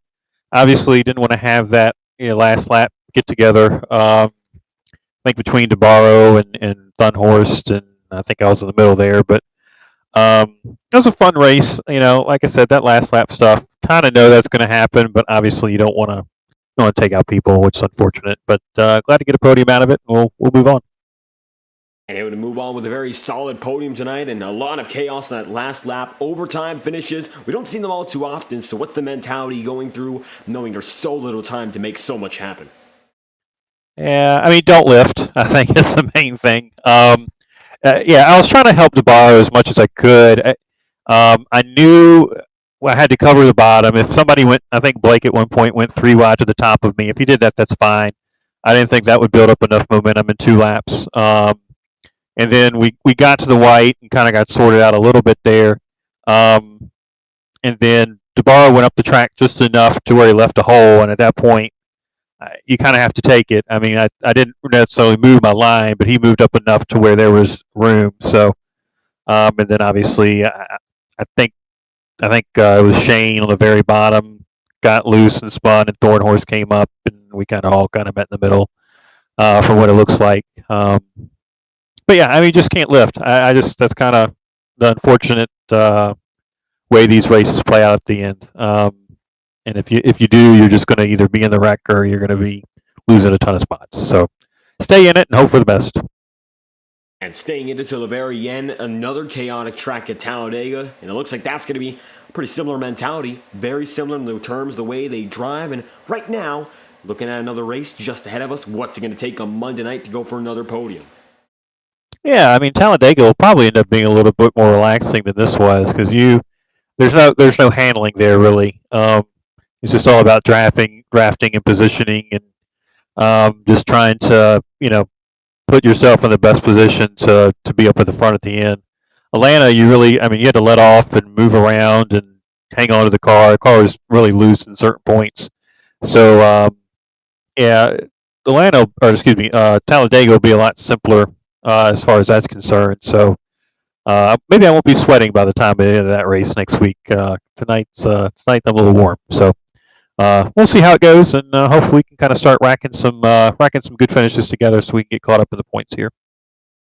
A hard-fought battle all night long for every driver. Jacob Fife rounds out the top 3 here in Atlanta, getting it through for the 3rd place finish in the Tango Paints 209. Anyone else you'd like to add after tonight's race? Yeah, for sure. Obviously, thank Pro Powder and Paint for sponsoring the car tonight and their help within the series as a whole. Thank the admin team over here that helps run Monday nights. They do a good job, and thank you all for all the guys who come out and support the league as a whole on both Monday and Tuesday nights. Without their support, we wouldn't be where we are. So thank all the guys, and look forward to tomorrow night as we are at Talladega tomorrow night, and then obviously the rest of the Monday night season. There we have it. Jacob Fife puts in another very consistent run of the 36th, 3rd place on the day here at the ever-chaotic Atlanta Motor Speedway. Thank you for your time. Yeah, man. Have a good night. Now, Jacob Fife on the move. That will round out your top 3 here in the Tango Paints 209. It's Jacob Fife 3rd, Chad Mikus then 2nd, and Michael Stroll pulls it through for the race victory and a $9.09 winning prize, courtesy of our friends at Tango Paints. We'd like to once again thank Tango Paints for bringing it together for the race winning prize today. We'd also like to thank, of course, the entirety of the Integrity Racing League for putting on a fantastic show worthy of that race winning prize. Michael Stroll gets it done once again. And if you enjoyed tonight's presentation, be sure to leave a like and subscribe. It's always greatly appreciated live on FTN. I've been your host for tonight's broadcast, David Kreutz. Great to have you aboard on the channel as we've gone through tonight's racing, and we hope to have you whenever we're live once again on FTN. If you enjoyed tonight's broadcast, once again, be sure to leave a like and subscribe, and we hope to have you viewing as we go through the remainder of the 2023 Ignite Series season. We thank you all once more for your immense support, and we hope you all have a great night. Thank you all once again, and we hope to have you watch the remainder of the Ignite season here exclusively live on FTN.